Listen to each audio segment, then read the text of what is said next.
What's life like as a teen parent? I'm 35 and have a 16 and 14-year-old. They're pretty good kids overall. I mean, they're rotten teenagers, but that's to be expected. It's pretty cool that I can still do stuff with them and not seem so out of place. We are, however, the youngest parents at our school, which is kind of odd for both us and the kids sometimes. So my mum had me when she was 18. I'm now 18 and she's 36. She looks like she hasn't aged in 10 years and everyone thinks we're sisters. My dad, on the other hand, looks like he could either be my dad or, when we go out drinking, possibly my sugar daddy. We go to bars sometimes and I never get carded. I find it very easy to empathize with the things my kid is going through because high school wasn't that long ago for me, and I can remember very clearly what it was like. Also, having seen me struggle through my 20s as a young mum has definitely set her on a different path. She's a women's shelter volunteer, an honor roll student, and has plans to go into law enforcement. My mum is 35 and I'm 19. She's definitely more in the know than my friends' parents when it comes to pop culture, and sometimes I feel like she's more wilder than I am because she never had a chance to get it out of her system when she was my age. Based on what she's told me, having a child saved her future, and we're really close. Move ahead a generation. When I graduated high school, my parents were in their early to mid-30s. My dad was 16 when I was born. To me, a stupid 17-year-old, I thought my parents were old people. I was 34 when my first child was born. I can't wrap my head around that stuff. It's definitely fun to go somewhere with your kid once they've grown up and watch as our weird society thinks you're a couple. I know a very attractive young woman in her early 20s. I mean, she's so pretty that she turns heads wherever she goes. She's even done some modeling work. Anyway, she's told me that whenever she's out in public with her dad, they get dirty looks from middle-aged women who think that she's her dad's trophy girlfriend and not his daughter. The middle-aged men, on the other hand, will sometimes nod in approval and give him a thumbs up. And both points of that last commenter make me sad for two different reasons. Be less judgmental, middle-aged ladies, and be less gross, middle-aged men. Today is actually my daughter's 20th birthday. I'm 38. It's weird for people like us because we didn't have the same life most people did. Like, from the time I was 18 years old, I had the responsibility of someone else's life. Most of my friends were out partying and being selfish, in a good way, to clarify, and living their own life, and mine was focused on providing a good life for my daughter. I knew I didn't want any more kids, and now she's an adult, it's great. I got to experience the stuff that goes along with being a parent, but I'm 38 and the hard work is done. I have lots of friends just now starting to have kids. Screw that. As others noted, it was always weird being in between. Among my peers, I was always ahead, because I was already a parent going to softball games on Sunday morning instead of nursing a hangover.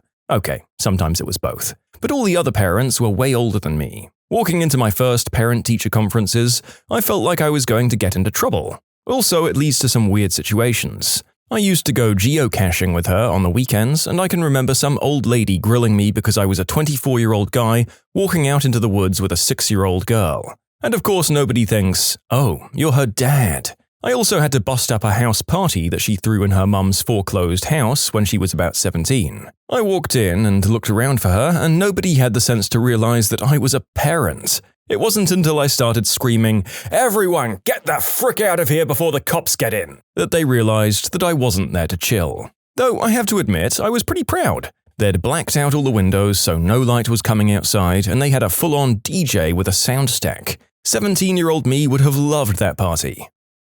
I married into a pre-made family that made me a grandfather at the age of 39. My wife's oldest child had a child as a teenager herself. By my mid-40s, I had 4 grandchildren. Personally, I didn't like being a parent, I didn't feel like I was good at it, and didn't find any satisfaction or enjoyment there. So the teen years were difficult. My 2 oldest had significant behavioral issues, and my oldest has spent years in prison a couple of times for different substance trafficking, and many more years in juvie for other crimes. Theft and malicious mischief kind of things. However, I love being a grandparent. It's been a complete paradigm shift for me. I don't really know why, but I enjoy spending time with my grandkids, and I offer to babysit fairly often. And I feel like I'm young enough now to really enjoy the kids without being the old man. I make enough money now to spoil them, have plenty of vacation time to go to the zoo or Disneyland or pretty much whatever I want. My relationship with my two younger kids has significantly improved, but the oldest is still in prison and completely unwilling to take responsibility for his actions and the danger that he presents to his children, so that relationship is still strained. I'm 37 with a 16 and 14-year-old and a 9-year-old too. It's awesome being my age with teenagers. I have tons of energy compared to some of my older counterparts. When I coach my kids' youth volleyball, basketball, or soccer teams, I can still get on the field and play with them. I absolutely love schooling teenagers. Teachers are usually friendlier to us because they see us as similarly aged. I feel for my friends that are now dealing with their ticking biological clock and fretting about marriage and babies. The biggest negative has been trying to find and develop worthwhile friendships. Most parents tend to create friendships of convenience that center around the age of their kids. Thus, we often feel left out because we're still pretty young and active, and we don't fit the mold of the typical parents of a 16-year-old. While we didn't initially plan to be parents as teenagers, I don't regret it at all. Also, I look forward to 7 years from now when my kids will be out of high school and we'll be 44-year-old empty nesters. A few years ago, when my great-grandmother was still alive, we were able to get a photo with 5 generations of women and baby women in it. Each had a kid before 18.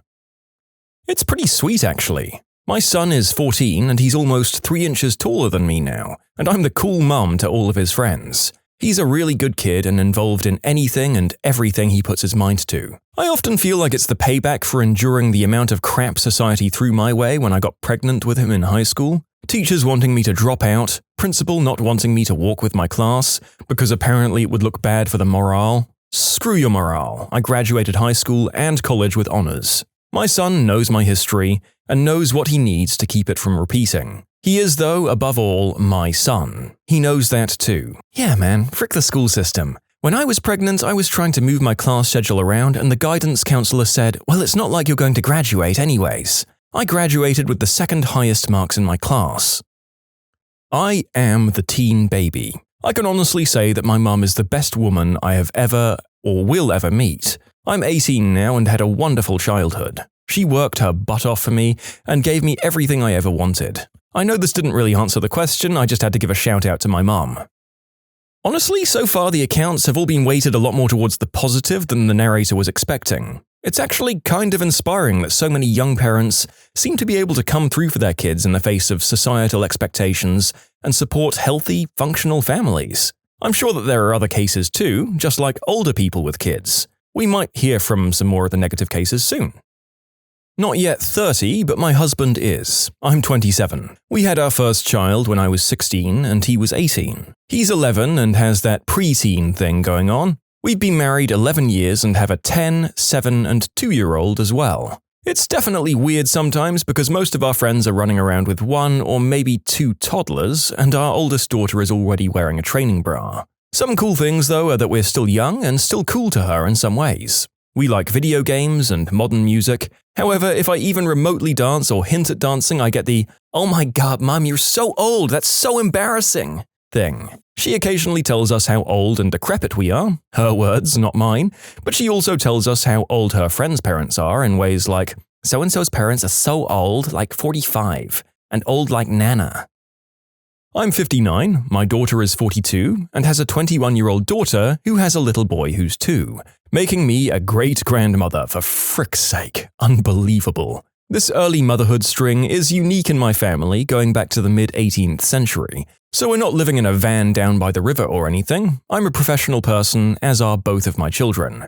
Having a child at 17 isn't optimal, but it worked out for me. I delayed going back to school till my children were in high school. That was my choice, and it won't be right for everyone. The very best thing about having children young is youth itself. Not only was I young enough to play and run and crawl around the floor, my son was born when I was 21, and wake up the next day to do it again all over, I was 37 when I became a grandmother. I was young enough then to have more fun with my grandchildren than many people are, and I took full advantage of the opportunity. This new one, the 2-year-old, pushes my endurance envelope in ways the previous 2 generations didn't. Would I change any of it if I could go back to when I was 16 and not pregnant? Not if it meant missing having these specific people in my life. It's tough though. It's not all Sesame Street and applesauce, but the good parts are breathtaking. I've lived to love 7 descendants and each one is unique and irreplaceable. Sometimes I forget how full and crazy and happy and loud and joyous my life has been so far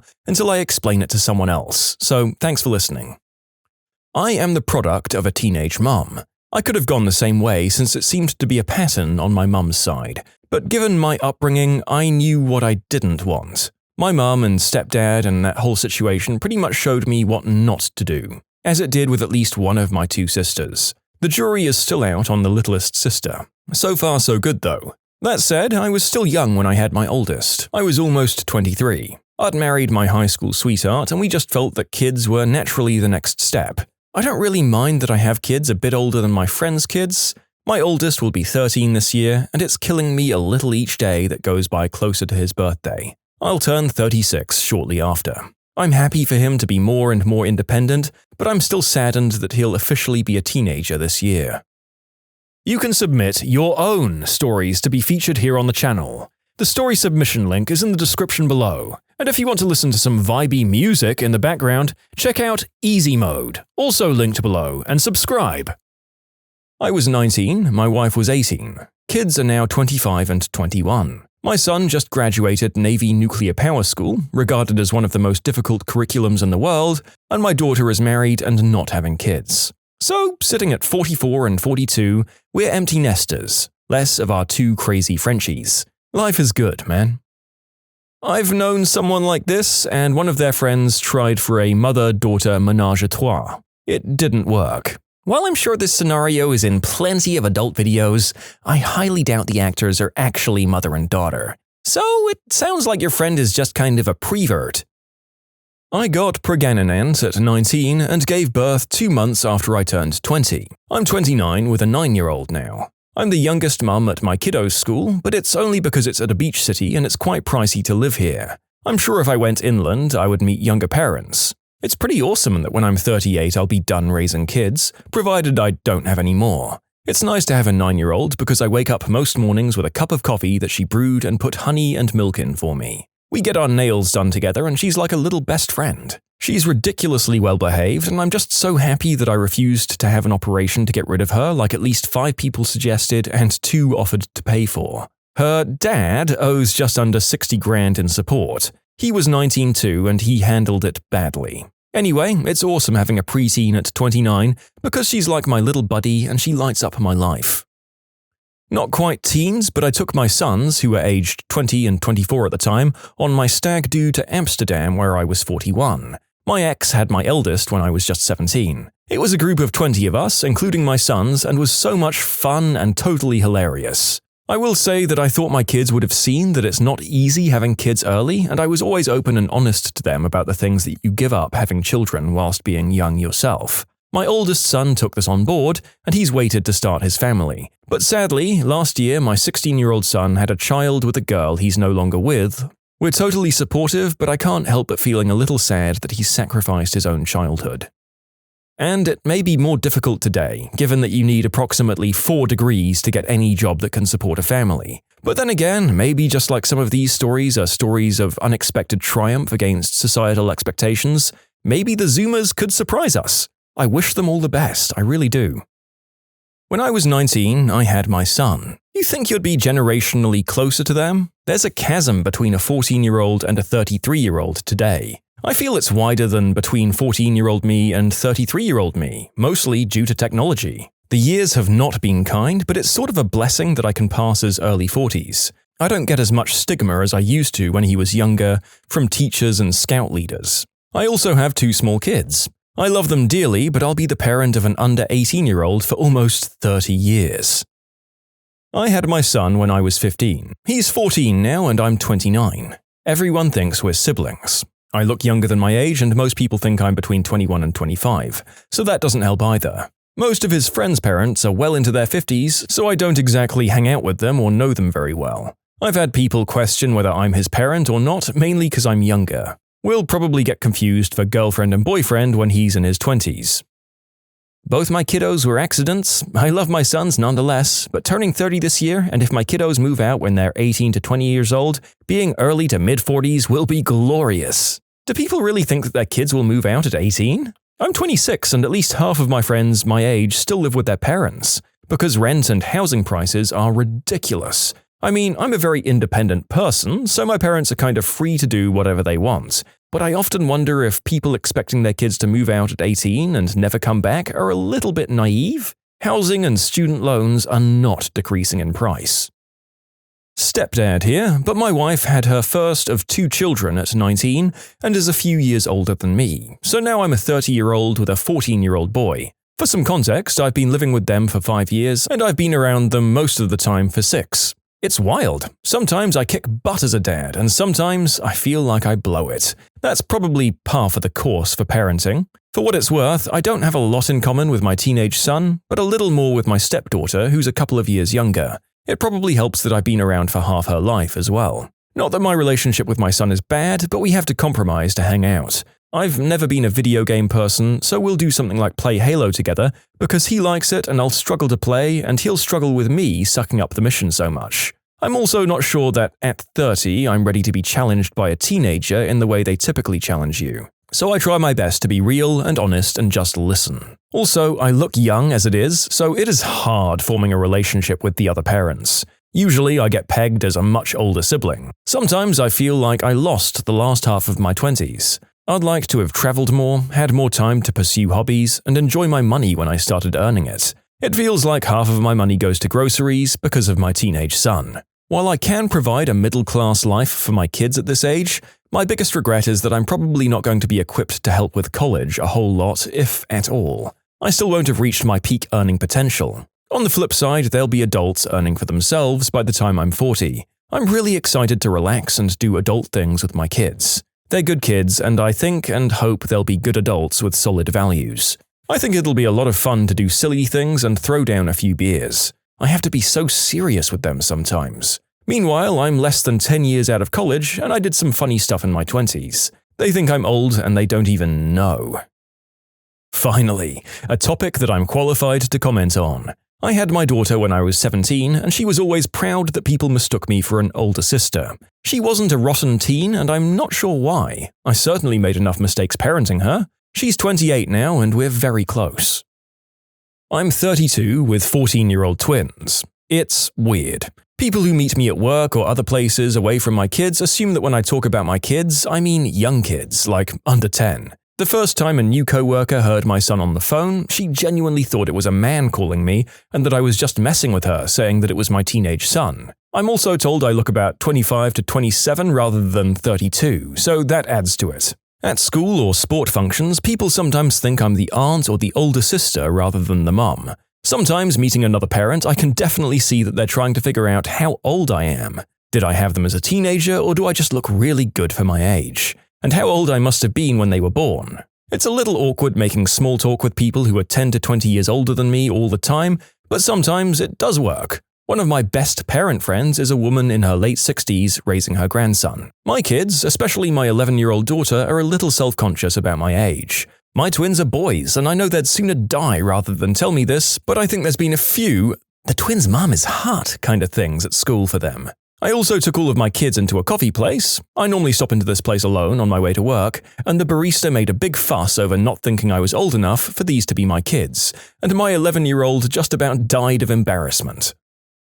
I got pregnant with my oldest at 17 and gave birth to her at 18. I had my second kid at 23 and my youngest at 25. I'm 40 now, so the kids are 22, 17, and 15. I love being a young mother. I had energy and enthusiasm. I wasn't nearly as cynical, and I had more patience. When I was in my 30s, I had a teenager, a preteen, and one just a bit younger. My friends and neighbors were just starting their families and were dealing with sleepless nights, spit up, and child-proofing the whole block. I was happy to be past all of that mess.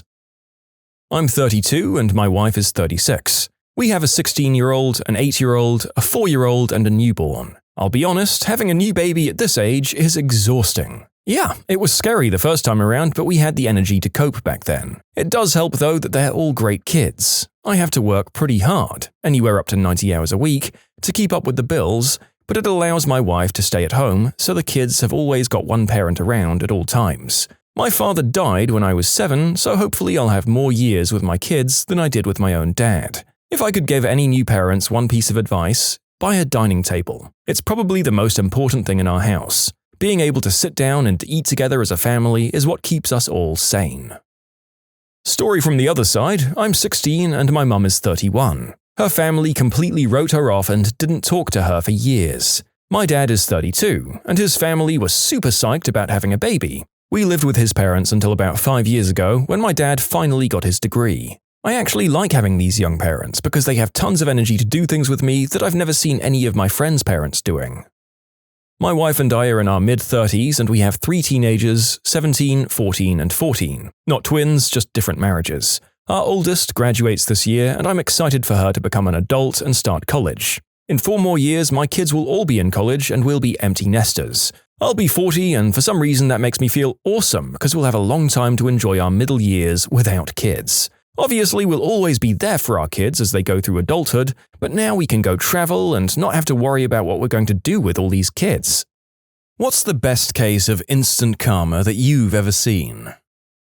While working for the fire department on a call for a multi-vehicle rollover accident on the interstate, we got on the interstate 1 exit away, running into traffic, so we moved over to the emergency lane with lights and siren blaring. We were about halfway there and a BMW pulls in front of us trying to cut through traffic. He didn't even look. I laid into the air horn and he came to a complete stop with his middle finger out the window. I've had a lot of people do stupid things when seeing lights coming at them, but this guy was being a butt for the sake of being a butt. He got out of his car and started screaming at us. Meanwhile, he was blocking the only fire engine and 2 ambulances available. People were really hurt half a mile away and he was making his stand because we honked our air horn at him for blocking us. I looked out at my mirror to see a highway patrolman running between lanes towards us. He was teed off. BMW boy was immediately arrested, his pretty car got pushed out of the way into a ditch, and he went to jail. The people in the accident were hurt badly, and 2 cars had to be cut open to get people extricated from bent metal.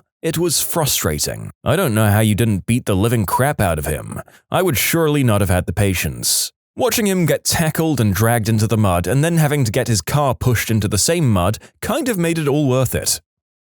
Used to commute to DC from 40 miles away. Driving home one evening, this guy decides he has to merge into my lane now. Beeping and all, he pushes me off the road. The car behind me was a cop. As soon as I was on the shoulder, lights and sirens went off and the dude was pulled over. Where I used to live was a rural area on the outskirts of a small city in Australia. I was heading home from work one night and the road back to my place is several kilometers long and dead straight. Cane fields on either side and no streetlights, so it was very dark. Many people speed down the road because it's a back road and rarely patrolled by the police. I was driving along doing the speed limit, 100 kilometers per hour, and this guy comes roaring up behind me with his high beams on. He sits right behind me, then tears around to overtake and takes off doing at least 120 kilometers per hour. Less than a minute later, he must have hit the dirt shoulder and he starts to lose control, before hitting a slight dip and he literally flies through the air into a cane paddock. At this point, it's a mixture of absolute shock and wanting to laugh my butt off. Then the red and blue lights flash up ahead, not 50 meters from the guy. I'd never seen a cop on this road before that night, so I couldn't believe it. I pulled up to ask if he needed any help from me and he goes, "Nah, love, you get home. I got this frickin' turkey." Double instant karma. Why is it that any authority figure, be it pilot, cop, or businessman, suddenly becomes so much more charming with that accent? Or maybe the New Zealanders watching would disagree with me. Anyway, on with more stories.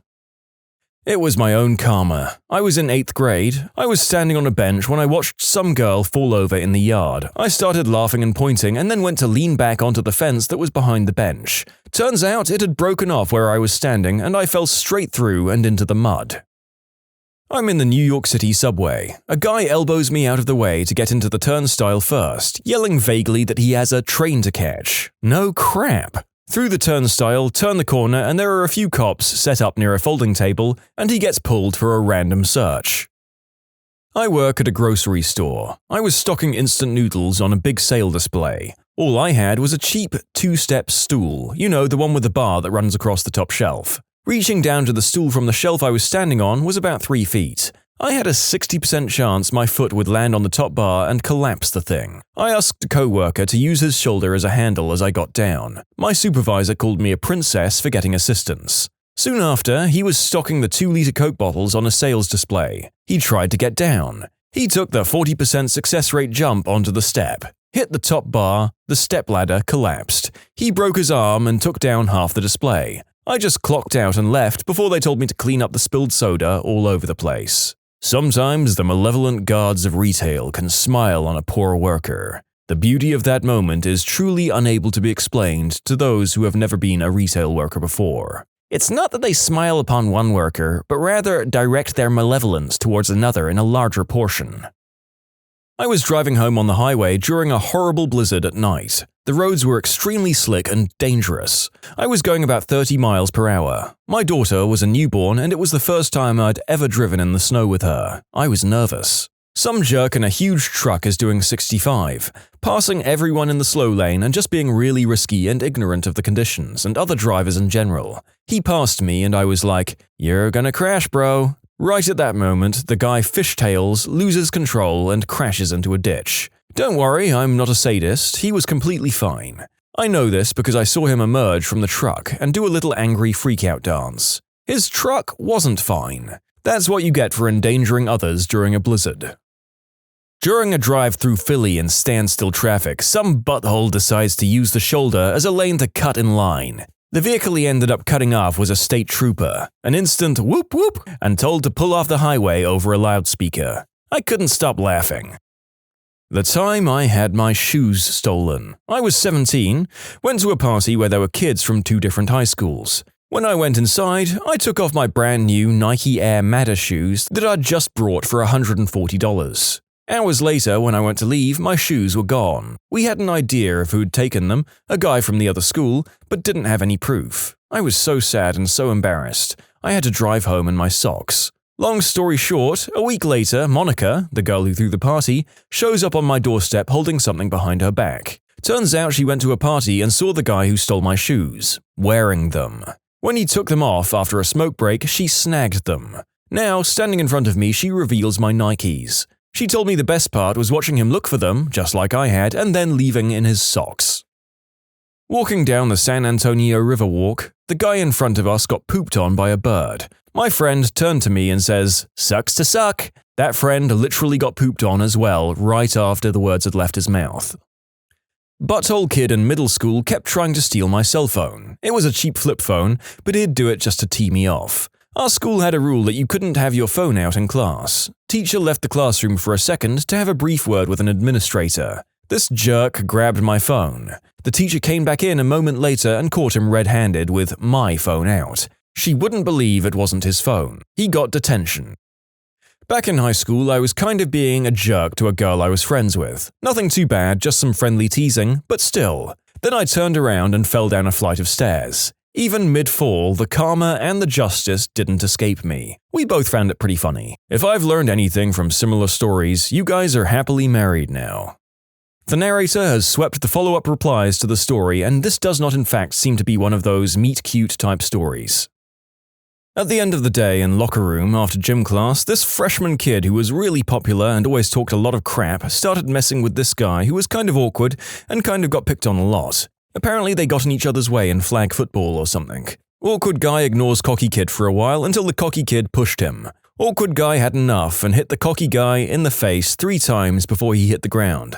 Knocked his front teeth out. As we were all leaving school and talking about it, the overall consensus was, well, that's what happens when you talk that much crap. My dog tried to eat my sushi while I was away from the table for 1 second. I came back to missing wasabi and a disgusted-looking dog. The first time I ordered sushi, I was on a date. I thought the wasabi was avocado paste. I stole my date's avocado paste and put a generous amount on all of my sushi bites. I kept repeating, "I had no idea sushi was so effing spicy." My date couldn't figure out what I was talking about as snot ran down my face, as the sushi we shared was definitely not the spicy kind. I finally admitted that I stole the avocado paste, and my date couldn't stop laughing. I totally deserved it. In the UK, kids wear blazers and ties to school, and a common bullying tactic that jerks use is to run up to kids, pull their ties so they get really tightly knotted. On the bus home, the bus was really full, and I was standing in front of one such bully. He grabbed my tie just as the bus had to brake sharply. He lost his footing, and the only thing keeping him upright was the fact that he was holding my tie. He had grabbed the wrong bit, but it wasn't knotted. It simply untied and he fell on his bum. That was the last time I was knotted. In my school, everyone had clip-on ties, and because of the strict dress rules, some bullies would yank them off and wouldn't give them back. However, some people had proper ones, usually as a replacement for losing them. One of my friends had one and some butthole yanked it really hard, causing said friend to accidentally headbutt the dude in the face, giving him a nosebleed. I was working in a supermarket when a panicked customer came up to me and said he'd accidentally left his cash in the ATM, and had anybody handed it in. I was about to say no when customer B appeared behind him and said he'd been trying to catch up to him. He had been queuing behind him at the ATM and saw what happened, so he had got the money for him. It was £200, so a decent amount. Customer A was super grateful and offered him some of the money, but he wouldn't take it. Customer B then bought a scratch card, scratched it and found out he'd won £5. Not a whopping amount of karma, but karma nonetheless. You can submit your own stories to be featured here on the channel. The story submission link is in the description below. And if you want to listen to some vibey music in the background, check out easymode, also linked below, and subscribe. At a job as a mechanic, I got a part that was completely correct, except the electrical plug was a different shape. I found out after I installed it. For the record, it did plug in, just didn't have long enough prongs to communicate. I had to order the right part again and take this one off and install the right one, all while getting paid to put the correct one on. I lost about 1.3 hours. My coworker laughed and said, "Bet you won't make that mistake again. Pay attention next time." His very next job, he put all 4 tires on backwards. Some tires are directional. I said the same thing to him. I knew I would use it against him, I didn't know it would be that soon. In conclusion, I made a hard-to-spot mistake and a guy made fun of me. His very next job he made a very easy-to-spot mistake and I made fun of him. My dad told me this story. He was driving from the store when traffic got really bad. About a mile ahead, there was an accident that had brought traffic to a crawl. Crap happens, my dad decided to be patient about it. Others weren't so patient. People began driving on the shoulder in order to get ahead of the traffic. This teased my dad off. We all know how this goes. We do the right thing and are punished for it, whereas these buttholes are skipping in front of traffic and will probably get away with it. He thought about following the stream of cars onto the shoulder but decided he'd do the right thing and wait. As he got closer, he saw 2 cops in the parking lot. One cop was directing all of the shoulder drivers into the parking lot, while the other wrote all of those drivers' tickets. He described it as one of the most satisfying things he's ever seen. I was driving into a construction zone where 3 lanes converged into one. Right at the point it became 1 lane, a car tried to pass me on my right. I slowed down so he wouldn't hit me, but he ran over one of those metal lane dividers. It got caught up in his back right wheel well, and went around a few times. I could see it and hear it make a mess of his fender. Last I saw, he was pulling over to inspect the damage. I banged my knee on the corner of a hotel bed and my husband was laughing his butt off while he was brushing his teeth in the bathroom. As soon as he walked out to the bathroom, he hit his knee in the exact same way and I got to laugh my butt off. Are your butts okay now? More importantly, are they both back on? I saw a guy in a gorgeous sports car, Ferrari I think, honking and yelling at a pedestrian in the crosswalk. Pedestrian had the right of way and was crossing during the signal. Immediately after they passed, the guy guns it and darts around the corner and rear-ends a cop who was in the middle of writing a ticket. There was a truck parked on the street that was just enough to obstruct Ferrari guy's line of sight through the turn. It was glorious. I didn't even see it happen, I just heard the crunch right after he turned the corner. I'll be honest, the vast majority of people I see in sports cars are kind of D-bags. I'm sure there are exceptions, but let's be honest. That kind of money usually has a correlation to a crappy personality. Not instant karma, but I remember in middle school I knew a kid that would go door to door collecting donations for the walkathon, and he'd keep the money for himself. He used the money to buy video games with it. One day he loans his friend his game collection. Said friend moves away with it. This guy at my job could only afford a tuna sandwich for lunch, and someone stole it here and there, and once did so 3 days in a row. He got his revenge by making his sandwich on the 3rd day with really cheap wet cat food. His lunch was left alone after that. I used to be a zookeeper. This B-word was making fun of our llama for looking ugly. The llama was a rescue who had corrective jaw surgery. The B-word pointed and laughed at our llama. The llama spat in her mouth. I gave the llama a treat and told her that she was a good girl. One time in middle school, this guy who was relatively new at our school was making fun of a girl in our class who fell in the hallway in between classes. Coincidentally, this was a girl I had a crush on. He was a little bit of a class clown and was mocking her, making her look stupid and clumsy. Apparently, he misjudged his footing, and while attempting to jokingly ape the way she'd fallen, he fell for real and landed squarely on his back in front of everybody. He broke his arm in the process. Passing by him in the hallway, I saw him just lying there, surrounded by adults and staring up at the ceiling, face completely expressionless. He didn't come back to school. Pretty sure he moved after that. I would have too. This absolute moron that I knew in school was trying to get a mentally handicapped kid to do stuff for a jackass-type video in a very nasty, cruel way behind the gym. I was sitting behind a car smoking green herb in the parking lot.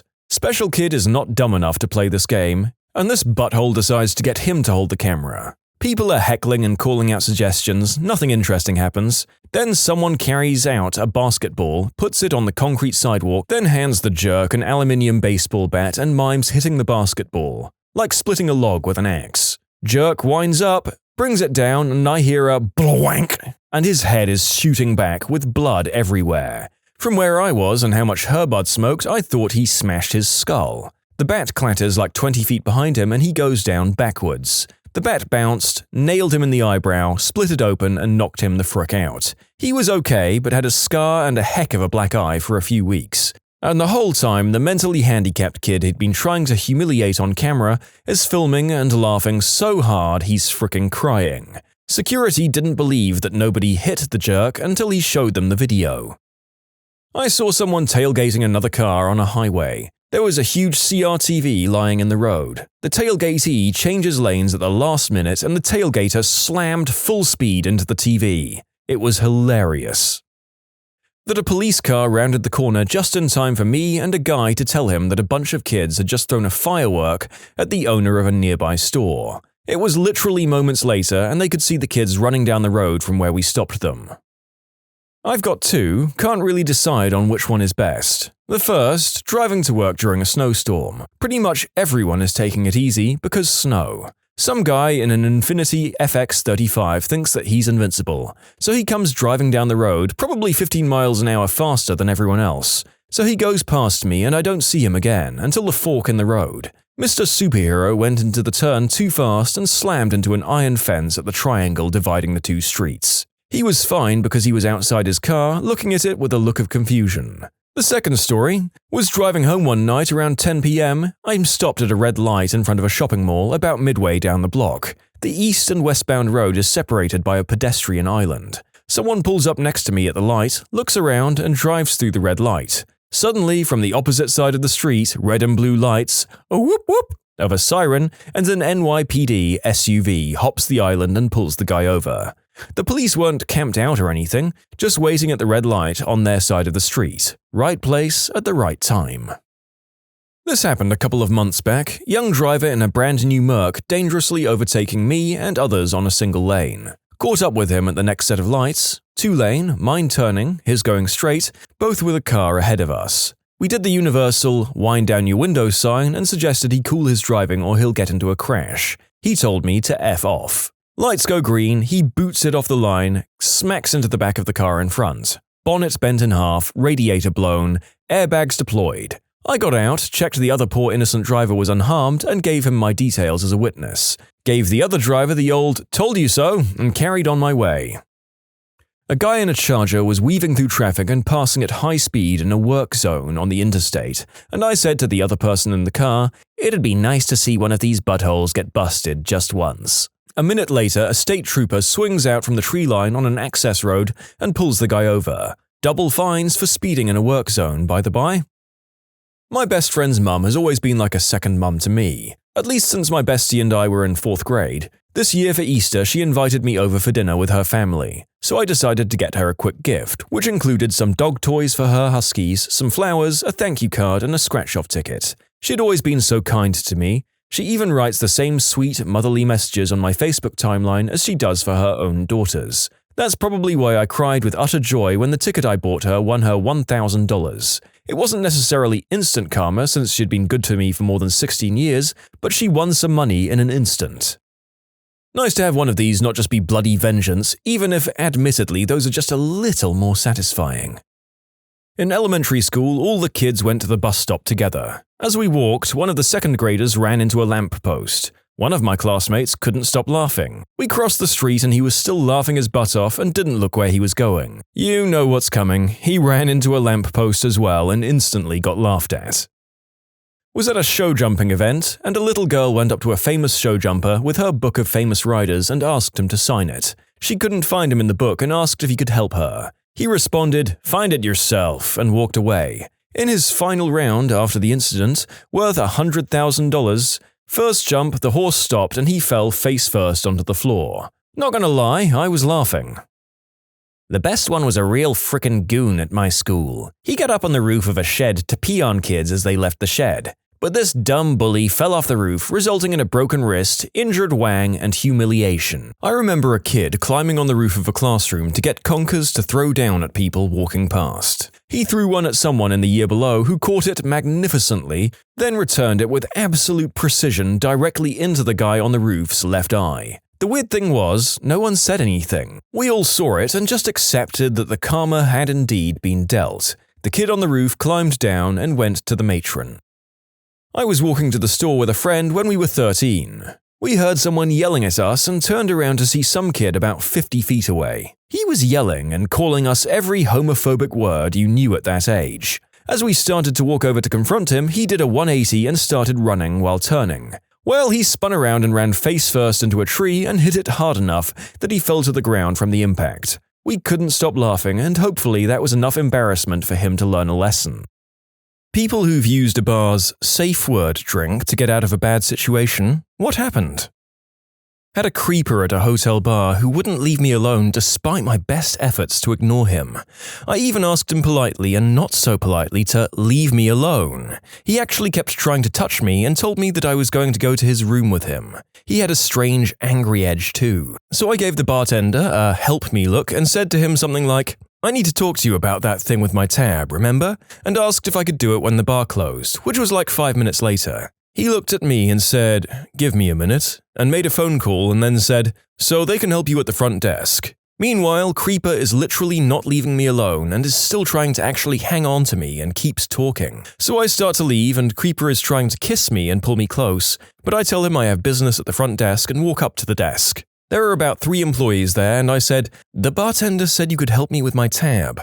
And one of the employees says, "Oh, I need you to come here with me to fix that." And she says to the guy, "You need to stay here, this is personal business." The employee, a woman, and I start to walk away, and of course the creeper followed us. She actually walked me to a staff elevator and he tried to get on with us. She told him, "Get out of here and leave us alone." As a male hotel employee came up to him just then and the elevator door shut. The employee walked me literally to my room door and stayed until I had it locked on the other side. I've had, and still occasionally do have, guys hit on me, but never anything like this before. I actually wrote a long email to the hotel corporate office and the actual hotel about the bartender and 2 employees, because they helped me in what I would say was above and beyond. The guy really frightened me. I've been as brand loyal as possible to that hotel chain ever since. Another time, I was in a bar in the States. I'd been a regular here for a little bit, and I knew the bar staff. A new guy comes in and starts hitting on the bartender. At first, she just seems to play along with it, so I ignore it. It's not my business. Time goes by and he starts getting more and more aggressive on hints at her. He wants her number, but she's giving him excuses like, "Oh, my phone is broke right now," and eventually she says, "Look, enough, no." At this point, I'm paying attention, and he says she's just shy and she knows she would like it. She gets upset and she asks him to leave. I tell him he should leave. He ignores me and is still trying to smooth things over with her. Manager comes over, who is also a woman, and tells him he needs to leave. I tell him he needs to leave now. By this point, there was a group of 3 construction guys who had gotten up and come over to the bar, and he was told he needs to pay and leave right now, or we, the guys, will take care of him ourselves. At this point, he decides to pay and leave. The manager gave us all a round of free drinks. The guy came in again the next day when the owner was there. The owner called the police and trespassed him. Frick yes, construction guys. This is a kind of non-violent vigilante justice I think we can all get behind, right? Not a safe word per se, but my mum and friend went to a bar and a guy mugged her friend outside. She entered with her purse messed up and holding a shoe, and their male friend called over to the owner. He called out something like, "Woman down," and a bunch of men stood and went outside to search for this guy. Turns out a few years prior, a woman there was a victim of the unspeakable act. After that, the owner established a code phrase with the regulars for if a friend gets attacked. The place looks like a dive bar at first glance, but the owner was a serious gentleman and didn't even allow cursing in there. All I can picture is a bunch of drunk barflies pouring out of a bar ready to do battle, like some wacky version of that first scene in Gangs of New York. "Dive patrons, assemble!" Something opposite happened to me. This strange, much older guy wouldn't stop talking to me. I was in my mid-20s. I was shy, so I tried to act polite toward him, but I was visibly upset. A female bartender came up and asked if this guy was bothering me. I nervously chuckled, "Yeah, kinda," and gave her a look. The bartender laughed and said, "Leave the girl alone," or something similar to him in a joking voice, then walked away. The man said I was rude and walked away, only to come back and bother me a few more times. A couple of days later, a friend who frequents that bar said the bartender told him my story. She says I hurt the older guy's feelings and the bartender didn't appreciate it because he's kinda kooky, but irregular and means no harm. I don't go to that bar anymore. Had a bar call 911 once after they bounced a guy who was creeping out a woman. He stood outside the bar and flat out said he was waiting for her until she came out, which he did. He started following her and told people that they were together. I literally had to stand with this moron while this poor girl and her friends got into the car, and the absolute D-bag tried to stand really close so he could get the address. I told the driver her address, but gave the address of the jail, which most taxis know, and he seemed to get the hint. Guy tried to complain that we had unlawfully detained him just so he couldn't get the girl's number and address. I mean, yeah, that's basically what we did. Move along. I've actually been used to escape by a random before. Was at a local bar with a bunch of friends, and out of nowhere, a girl walks over, sits on my lap, and between teeth, clenched smile just said, "Pretend to know me." I laughed and loudly said, "Hey you, where did you wander off to?" Thankfully, my friends picked up on it because inside of 10 seconds, a few of my female friends were chatting with her and standing between her and the guy she'd fled. I asked her after what about me made her know I was a safe person to turn to, and she said, "Because you're here with a bunch of women. Total honesty. I thought you were gay." Haha. I'm a bouncer in a nightclub. No drink safe words, but we actively keep an eye out for situations which don't look above the radar. If a girl's leaving with a guy and she looks too intoxicated to stand, I'll take her aside and ask what his name is and how she knows him. If she seems to have had something slipped in her drink, I'll call the police. If she's scared or needs help getting away from a bad situation, I'll call her a cab and walk her to it. I'll also say to the bloke that I need to see some ID because his entry stamp isn't the right one. As soon as I see it, I'll take a photo, pass it on to the police, and ban him for life from our club. We've built up a reputation as the safest nightclub in our area, which draws both crowds, especially girls. It's massively helped our business being so focused on safety. In 2012, I was at an undressed beach in Toronto. A random 60-year-old man approached me. At the time, I was a shy 18-year-old, and he simply wouldn't leave. He talked on and on about how I could come live with him at his house and be his girlfriend, all the while not letting me get a word in edgewise. To escape this situation, I decided to call the day a loss and leave, even though I'd only just arrived. As I walked back to the ferry, he emerged from the trees and followed me back to the mainland. He was still planning out our lives together and offered to buy us lunch at a local bar chain. Not wanting to lure the scary guy back to my apartment, I agreed in the hopes of stalling and figuring out a plan. We sat down at a table by the door and I said I had to go to the bathroom. And as I passed the bar, I gave the bartender, a 20-something female, the 411 on this creepy guy situation. I asked if there was a back door somewhere I could slip out of and leave without him noticing. She replied that there was one through the kitchen, but it was for staff only and she couldn't help me. I felt so betrayed that another female wouldn't intervene at all and cried a little bit in the bathroom. I was so young, new to the city and genuinely scared. I didn't even have a phone back then, I was so broke. When I got back to the table, the food came. I ate 2 bites and when he called for the check as he waited for the bill, I said, "Well, this was," and ran into the street. But I still took some crazy side treks before getting on the subway. That sounds awful. The bartender definitely should have helped somehow, or at the very least got the manager involved if she couldn't handle it. I had to use it when on a date off Tinder. We met up and he'd already got me a drink, just sitting there, a shot of something clear, and then he said to me that I should do it, then he would take me somewhere better for more fun. I wasn't comfortable, so I excused myself to the bathroom and saw a poster that said to ask for Angela if you're uncomfortable. Went to the bar and asked for Angela, and immediately this guy was playing along saying, "Oh yeah, she's working in the kitchen tonight." And he got me a taxi and walked me to the back door and into the taxi to make sure I got there without any hassle. Never saw the guy again. Are you saying that when you arrived at the bar, he had already ordered you a drink and it was there waiting for you? Yikes! I went out on my own one night and was having a few drinks at a local pub. I just moved to the area, so I didn't really know anyone. A guy sat down next to me and was chatting. At first, this was just casual, but he eventually became really tipsy and handsy. Then the guy actually kissed me just out of the blue, and I told him I was not okay with it. He said I was leading him on, which was not the case at all. He got angry and stormed off to the washroom. I was feeling really uncomfortable and unsafe. I didn't know my new neighborhood yet. The bartender saw that I was feeling off right away. He didn't even know me but could tell. He asked if I wanted to be shown out the back door and if they could put me in a cab home so that I could go without the guy following me. They even paid and apologized that I felt unsafe in their bar. I was totally blown away, and I would totally go back there and feel completely taken care of. Heck yes, bar manager. If you can't confront the guy, this is an excellent way to deal with the situation. I think most clients would even be glad at the option without the taxi fare paid for, but that's a great gesture. This is a relatively new thing, but some of us girls have been doing some form of it for a long time. Back when I was a bartender, I noticed a girl stumble into the pool table.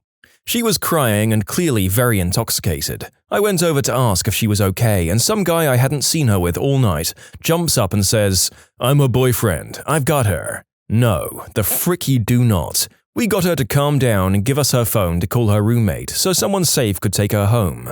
It sucks that it's necessary, but I'll always love my boss from that bar because he threw that creep out, physically. We saw her again, she didn't have a boyfriend or remember that night.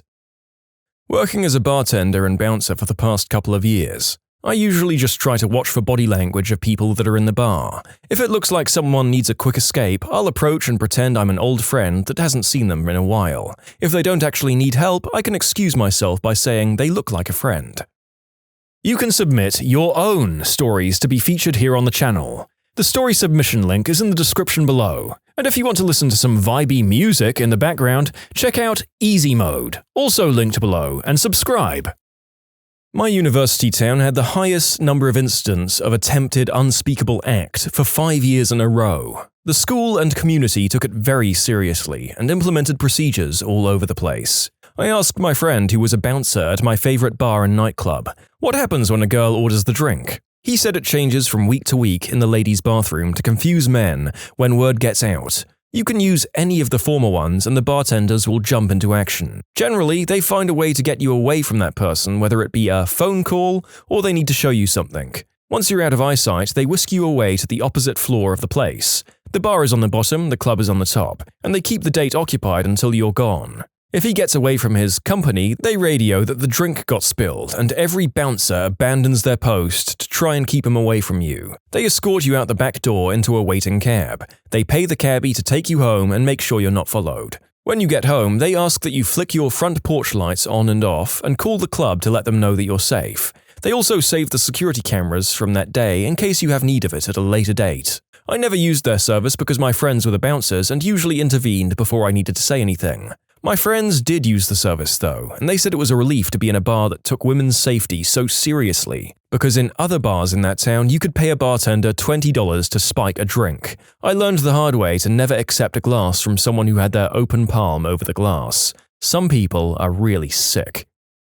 Recently happened to me. I met up with an ex after roughly 5 years of not seeing him. He seemed way off when I arrived at the bar. Forgot his wallet, not surprised, so I bought the round of beers but immediately closed the tab because I wasn't expecting to pay for him and didn't want him taking advantage. When I excused myself to the restroom, I was already regretting the evening. I left the restroom and he was standing outside the door. Every alarm in my body went off, but I just acted annoyed and questioned him. He mumbled something and walked over to a pinball machine. Never played it, just looked at it for a solid 10 minutes. Which gave me enough time to call my bartender over and ask, "Girl to girl, this guy's on substances, right?" She agreed and asked me if I felt safe. I obviously didn't, so she let me exit through the back door and even got her bar back to walk me to my car. Not sure if anything would have happened, but I'm really glad she was so cool about it. In conclusion, my ex showed up for drinks, obviously out of his mind, and the bartender helped me escape. I'm a bartender in a small town. Anytime a new woman comes into the bar, I let her know that if she ever feels uncomfortable or needs anything, to ask me to go out for a smoke with her. I've had plenty of people use it to get away from some of the usual creeps, but nothing beats the night a guy asked this girl to go home with him. After she politely refused, he grabbed her and called her the B word. We already had our eye on the situation, and my bouncer immediately came out of nowhere and tased this drunk idiot. I had a creep corner me in a bar once and tried to stroke my thigh. Then another dude I've never met before came up and said, "Hey sis, I've been looking all over for you," and he put his arm around me and walked me out. Thank you so much, stranger. It was pretty obvious that they were not working together. The nice guy walked over from a group of friends, all college-aged, and the creep was in his 50s. And when I said he walked me out, he just walked me to the door of the bar. I once got hugged by a random girl sitting at a bar who whispered in my ear, or actually talked normally, the music was loud, "Pretend to be my boyfriend." I grabbed her on the thigh and yelled, "Honey, I've been looking for you." The guy who'd been hitting on her gave me the "sorry, I had no idea it was your girl" look, and then she asked me to dance. She pulled me into the crowd and we danced for like 30 seconds and she gave me a smile and left. Never saw her again, but I felt like a frickin' hero. Very small thing I did, but I felt great. Semi-related, but I was out at the pub on a campus for a show, and had been there previously in the day celebrating our last exam with some friends. Some guy who was sitting at a table next to us and trying to chat us up earlier was still there with his buddies and was drunker and braver, and of course he got me alone when my friend went to the bathroom. He wouldn't stop talking to me and getting in my face and yelling about himself, and when I excused myself to go to the bar, literally was like, "Okay, bye." He followed me to the bar and ordered the same thing as I did and offered to pay, and I said I was good and he didn't stop talking. I must have looked mad as frick because the bartender walked over and went, "Hey, you were here earlier, right? Buddy, give us a second, I need to speak with her about her tab." The guy leaves and the bartender tells me I looked distressed and asked if everything was okay. I told him I was fine, but this guy was in my personal space and not leaving. So he said that if he doesn't stop that, I should come back and order a whiskey lemon, and security would be notified and he would walk me back to my car if I needed it. We ended up moving tables, and I think he got too drunk to stand up and left not too long after that, but I was so relieved to know that the bartender was watching out. I'm not one for confrontation, and it just feels so much safer to be able to duck out with someone having my back. I'm going to ask at work tomorrow if we could install a safe word drink policy at the bar. That would be such a great idea. Oh, follow-up. I suggested it to one of the managers and a couple of others today, and they like the idea. The next stop is getting our general manager to implement it. Not exactly a safe word drink, but some adult clubs still have an alcohol-free code phrase for the dancers that don't want to get hammered and don't want to refuse drinks. For example, with an extra lime wedge, and the guy still gets charged for a normal drink, so he's none the wiser. Where I live, we once had an epidemic of pickup artists on every corner. There was this one guy who was incredibly persistent and wouldn't take no for an answer. When I told him I had a boyfriend, he wouldn't let me leave and said I had to give him one of my friend's numbers. Thank God a kind girl noticed what was happening and came up to us while saying, "Well, there you are. We've been looking for you. Come on, let's go. The show is going to start." She got me away from him and I was so thankful. To anyone out there, please don't ever do it. It's such repulsive and scary behavior. Well, I knew this topic would be full of gross dudes and my expectations have not really been subverted. Thankful that most of them end with these D-bags getting blown off.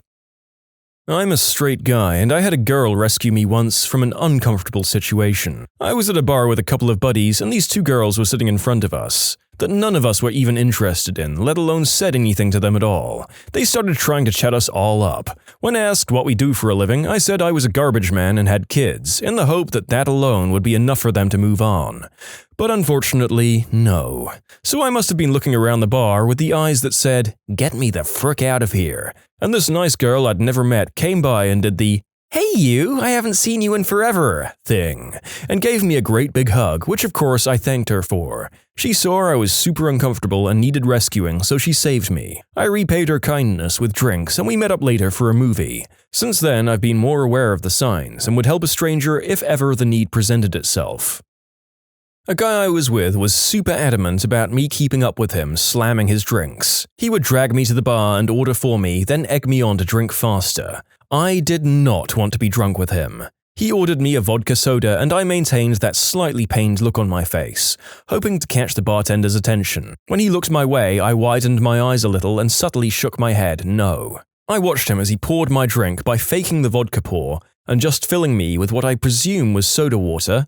Not normally my drink of choice, so I wasn't sure what it was. Kinda looked like stale Sprite, and he garnished it with a lime and everything. Said, "Cheers," when he handed us our drinks. This continued for a while until Drunky McSmashypants wanted to leave. Bartender said to me, "Oh, you'd asked about seeing Megan, right? Yeah, she's in the back. Go ahead while he closes out." I sort of hovered by the restrooms, which were tucked away, watching the bartender BS the dude for a while, and he eventually left looking all annoyed. When the coast was clear, I came out and said my thank yous, and he said, "Anytime, happens more than we care to admit." So I thought it was pretty cool that the bartenders were aware enough to pick up on the little signs and help a sister out. I guess during their conversation, he basically convinced the dude that I didn't seem into it, and he thought he saw me leave already. The drunk dude was drunk, so I guess he bought it without further intervention necessary.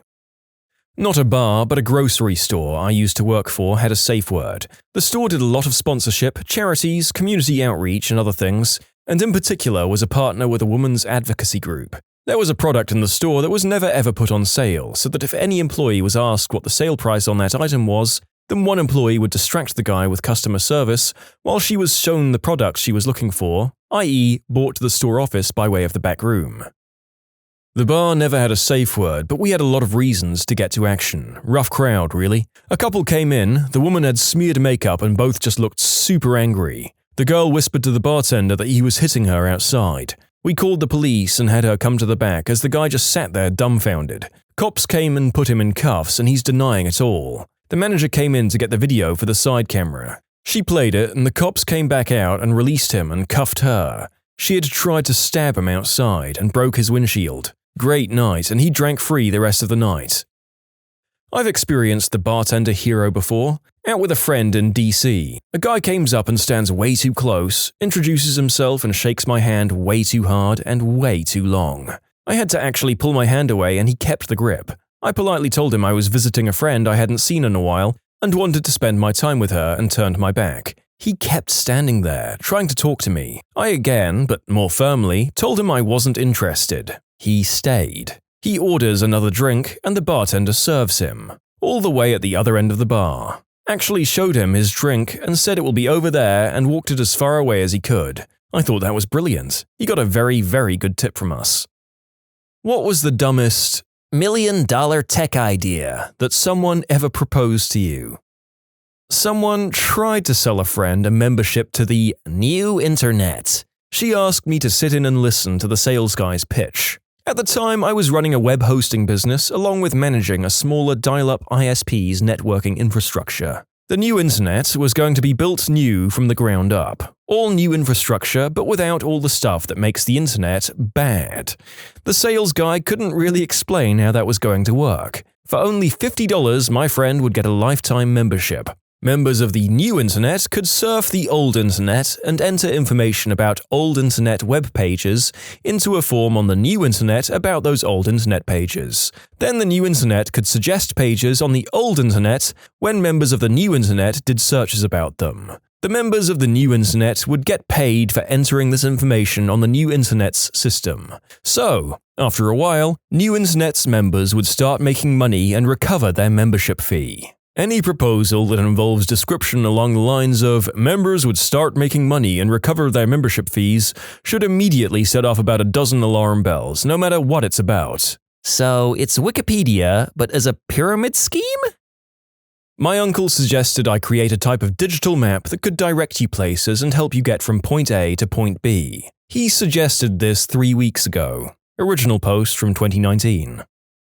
My favorite but dumbest was Chipotle Date, which would match you with people with similar or compatible Chipotle orders. I mean, this has potential. It does because all of the cute boys are at Chipotle. I think it's so dumb that it actually goes full circle into genius territory. All I see is untapped potential. I mean, it's so off the wall that I guarantee it will become a trending meme, and from there you'll see profits rise exponentially. From there you could branch off into other cuisines and even develop a sharing platform for the matched couples to share and rate Chipotle restaurants. From there, you could even do endorsements and perhaps even come out with your own brand of Chipotle. At that point, you're tapping into the food industry, and then the sky's the limit. Yeah, I could see this as a weird viral marketing thing for Chipotle, but not as a serious dating app. Have an opt-in for when people make online orders for single items, i.e. need a Chipotle date. Then it matches with others. It would get free publicity on the news programs, social media, etc. as something wacky.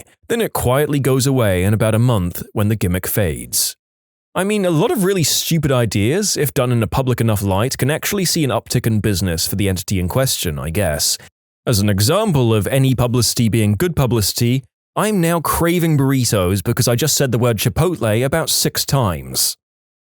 My family has a technology business, and when my mum started to learn to make apps to support the product, she made a test app first. The whole app was just one search bar that you could type any word into and it would do nothing, unless you searched loser and then it would pop up with a picture of me from middle school with a bad sunburn and braces. Thanks, Mum. To be fair, you could charge 50 cents for it and make a few $100 off curious idiots today.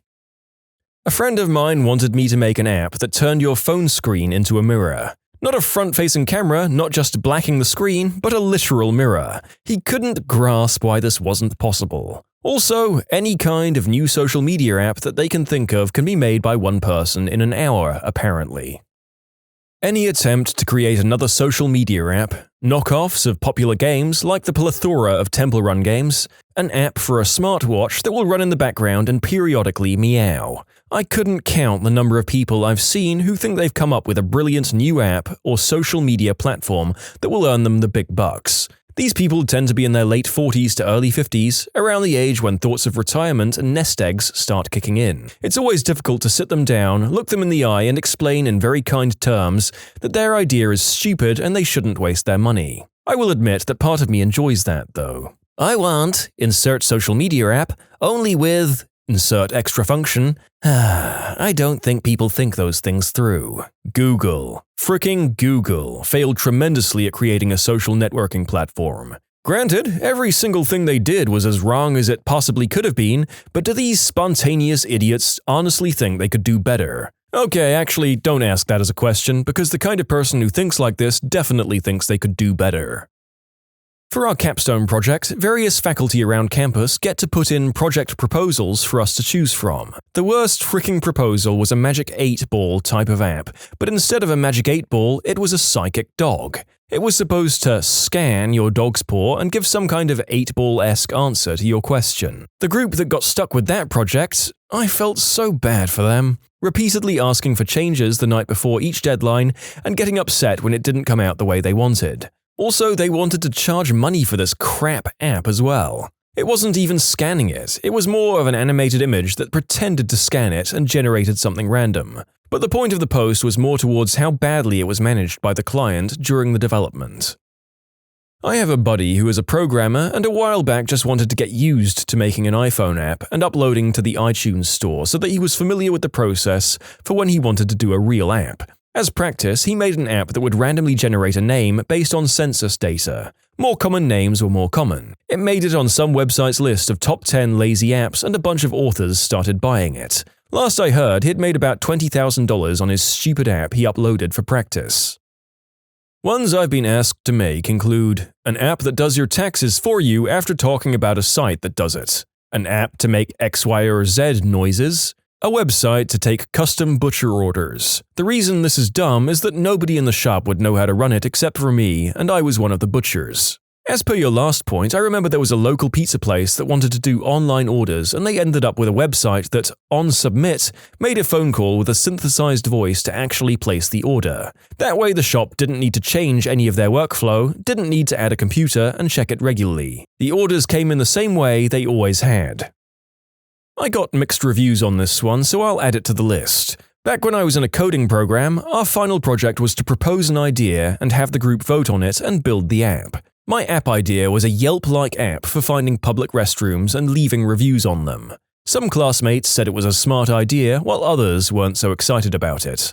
As someone with Crohn's, please somebody make this. It would be useful if you're somewhere where they're hard to find, like downtown San Diego or Times Square now that Toys R Us is closed. But there's already Flush and Sitter Squat and a bunch of others. My family friend develops apps and I always loved her stories. My personal favorite was a green herb breathalyzer app for your iPhone. If you're blowing into your iPhone to see if you're high, you're high. It's pretty simple.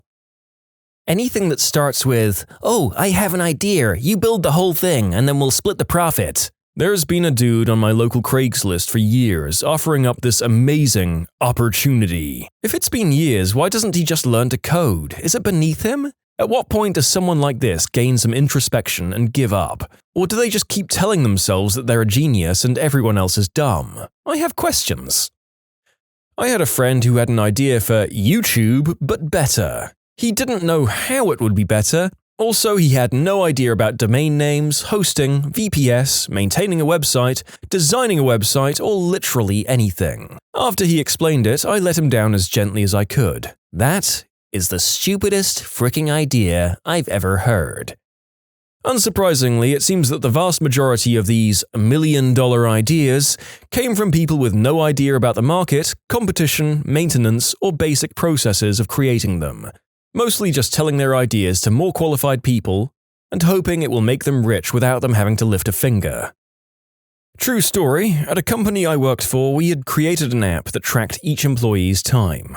Each employee would have to log in and click a button to clock in. We were approached by a manager of a department that wanted us to create an app that would allow the employee to log in and then click a button that would essentially click the one button the employee would have to click to clock in.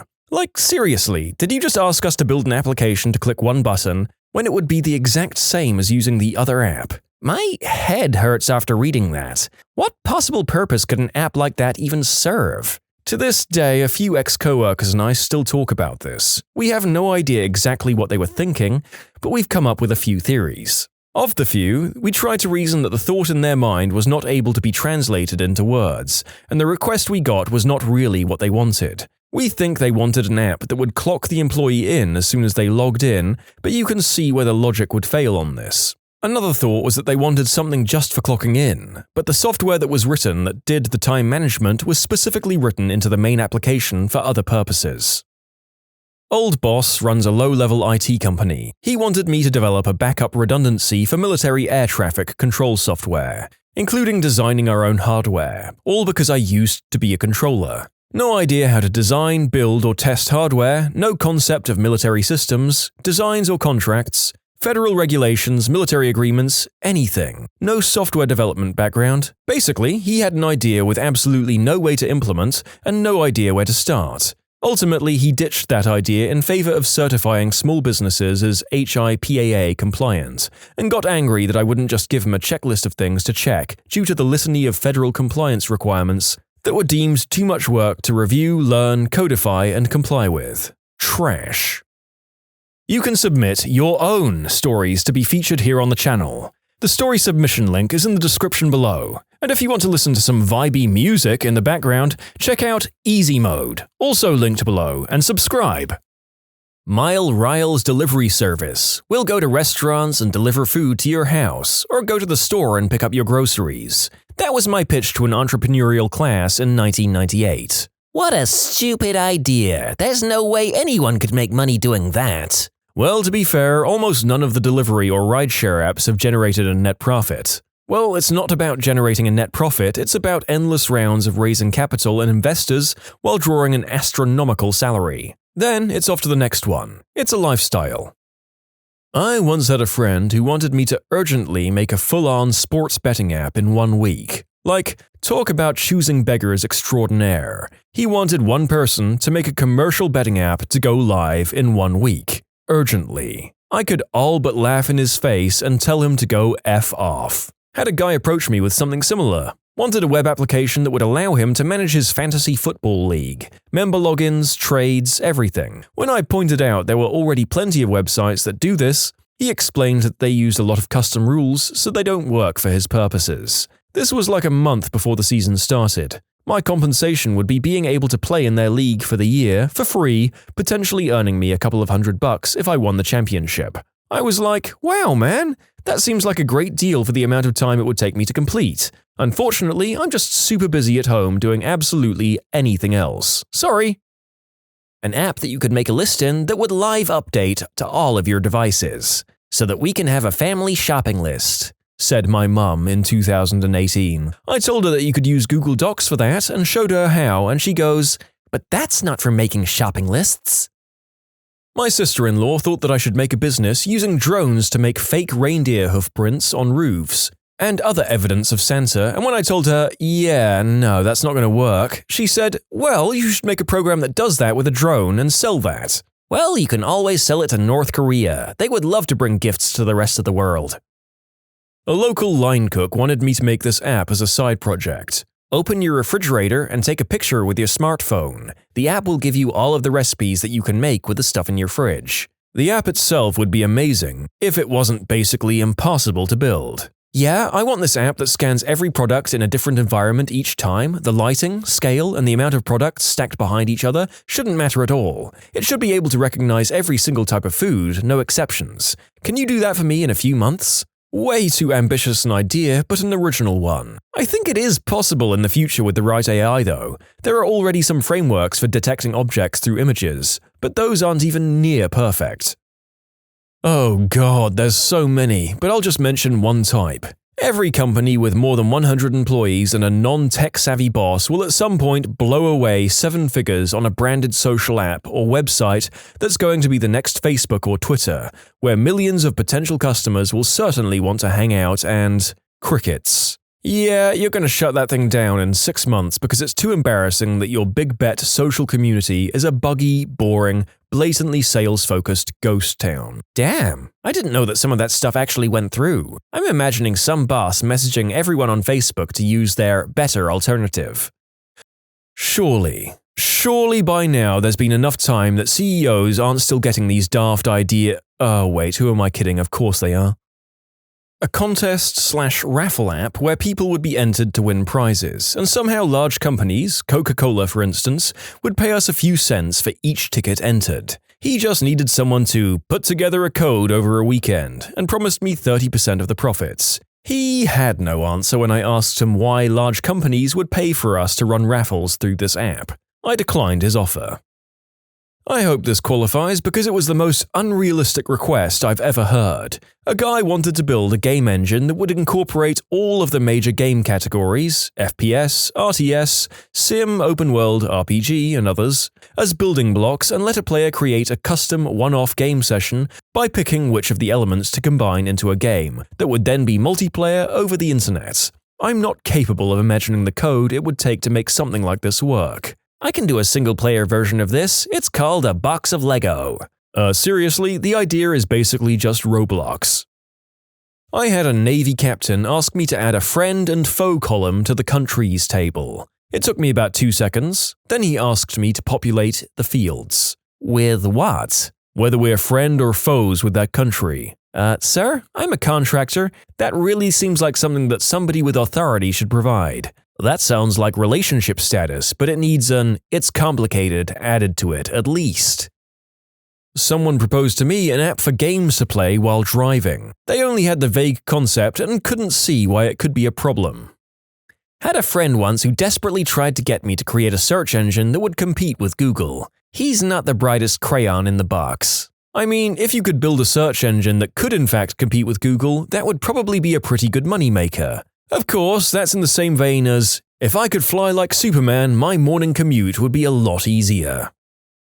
I want you to make a simple mobile game like Call of Duty so I can host a tournament for my son's birthday. It's due next week. Can you do it for me as a favor, please? I was speechless.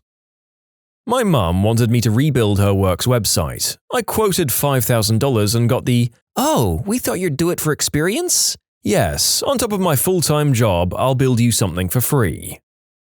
Someone suggested a drone delivery for food exclusively to people floating the river. Guess what we were doing when they proposed this? I'm sure the excellent cell phone coverage and birth of people who take their phones tubing with them make that service extremely profitable.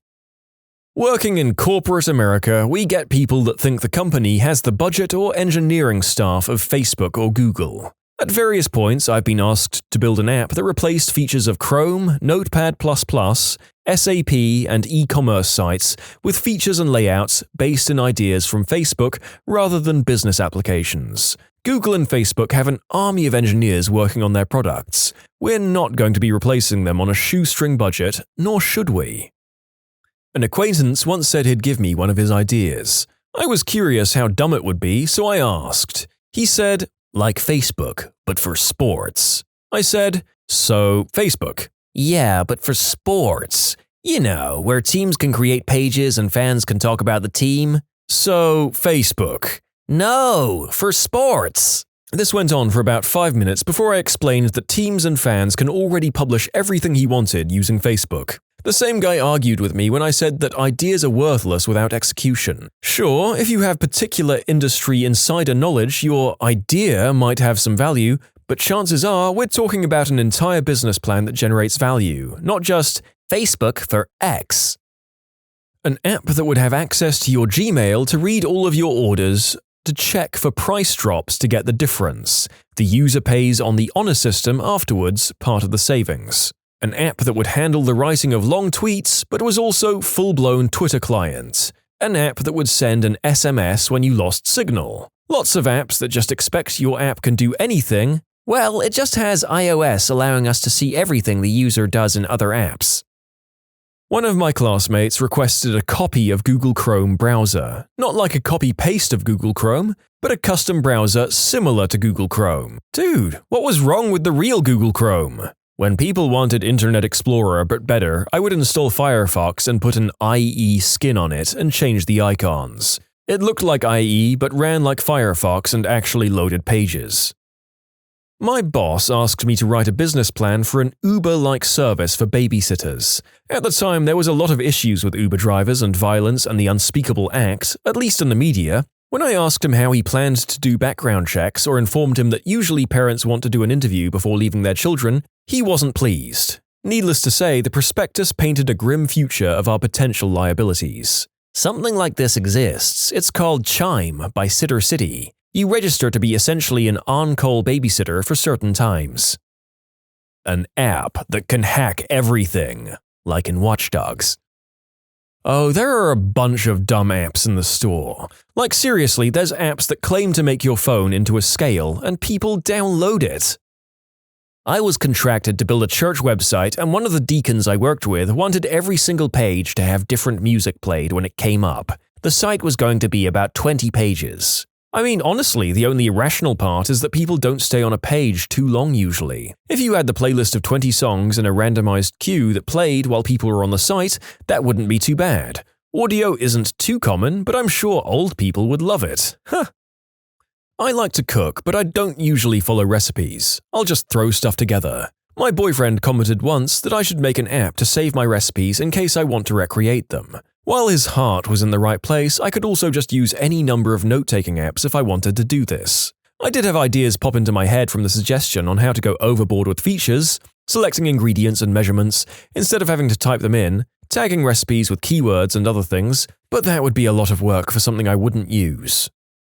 When I was in college, someone asked me to write a program that would send our trash into space from a trash can. This man was probably 55. I told him it sounded like a good idea.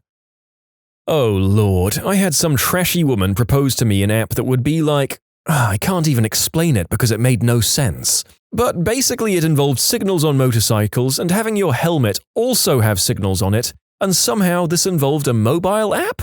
Somehow it was supposed to make riding a motorcycle safer because you had signals also on your helmet. Which is not entirely without merit, but it's not just an app. You'd need to develop a helmet that could do this, and a motorcycle that could do this, and at this point the app is not the star of the show here. Maybe the helmet and motorcycle just talk to each other and not go through your phone. But as it was proposed to me, you were meant to tap a button on your app when you wanted to signal, and I was like, that's not safer at all!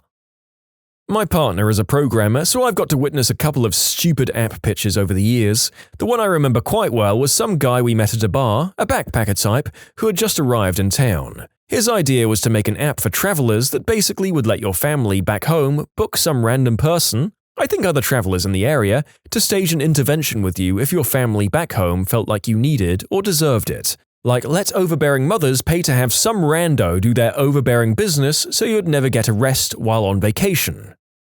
I have two. The first one was pitched to me as a search engine or Google type of app that would help direct people to the correct website they were looking for if they mistyped or misspelled information, like Cisco Systems instead of Cisco Foods. When I pointed out that most search engines already had this functionality for free, they got upset. Second, more of a website proposal, whereby users would pay a large monthly subscription fee to view web cameras from around the world dedicated to only show a live feed of the sunset wherever it is on Earth. This was during the 2000 dot-com boom when tech money poured out of everyone's ears. What are some rules about life as a homeless person that would surprise you? When dumpster diving, if you find a pair of shoes or clothes that aren't your size, then you leave them neatly by the side of the dumpster for the next diver. Look out for each other and be good to each other. We're all struggling, so let's make it as good as we can for each other. When I was homeless, we paid for each other's food, clothes, and any other essentials if one was truly in need. Honestly, I think most people would be surprised by how much the poor take care of each other. My family was homeless for a few months after coming to the US. Other immigrants gave us food, clothing, babysitting, informal English lessons, job leads, and most importantly, advice and guidance. When my mother, working as a house cleaner, got a chance to clean out fridges, she shared with other families with small children first. My parents never ate anything before we ate. They only ate what we didn't. There were some thieves and general bad people, but everyone knew who they were. Shady employers were much worse and much harder to avoid. A lot of businesses just exist to scam the poor and needy. It's sickening. In happier news, I found some of the other families that helped us out on Facebook a few years ago, and everyone is doing pretty well for themselves. A kid I was friends with in the shelter is a professor at a well-known college, and my parents own a business. You don't beg on someone's corner if they're already there.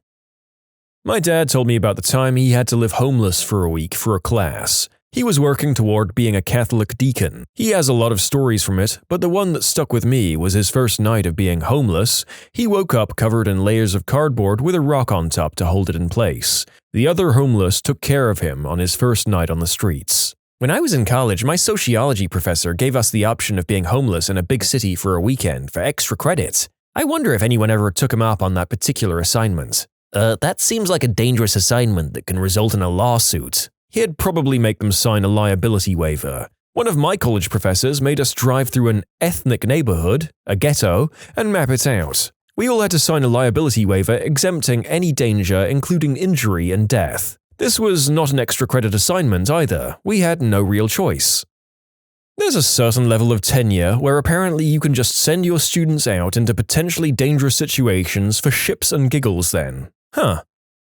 Be wary of items given to you by other people. My cousin counseled homeless youth for a few years, and one of his favorites got sent to jail for accepting a gift of a cell phone. The phone ended up being stolen out of the owner's car and had GPS attached to it. The police found him with the phone and arrested him on the spot. My cousin was called in as a character witness to testify on his behalf. Not sure what happened after that, though. Sleep with your phone by your ball bag, so if someone tries to rob you while you sleep, they can't find your phone.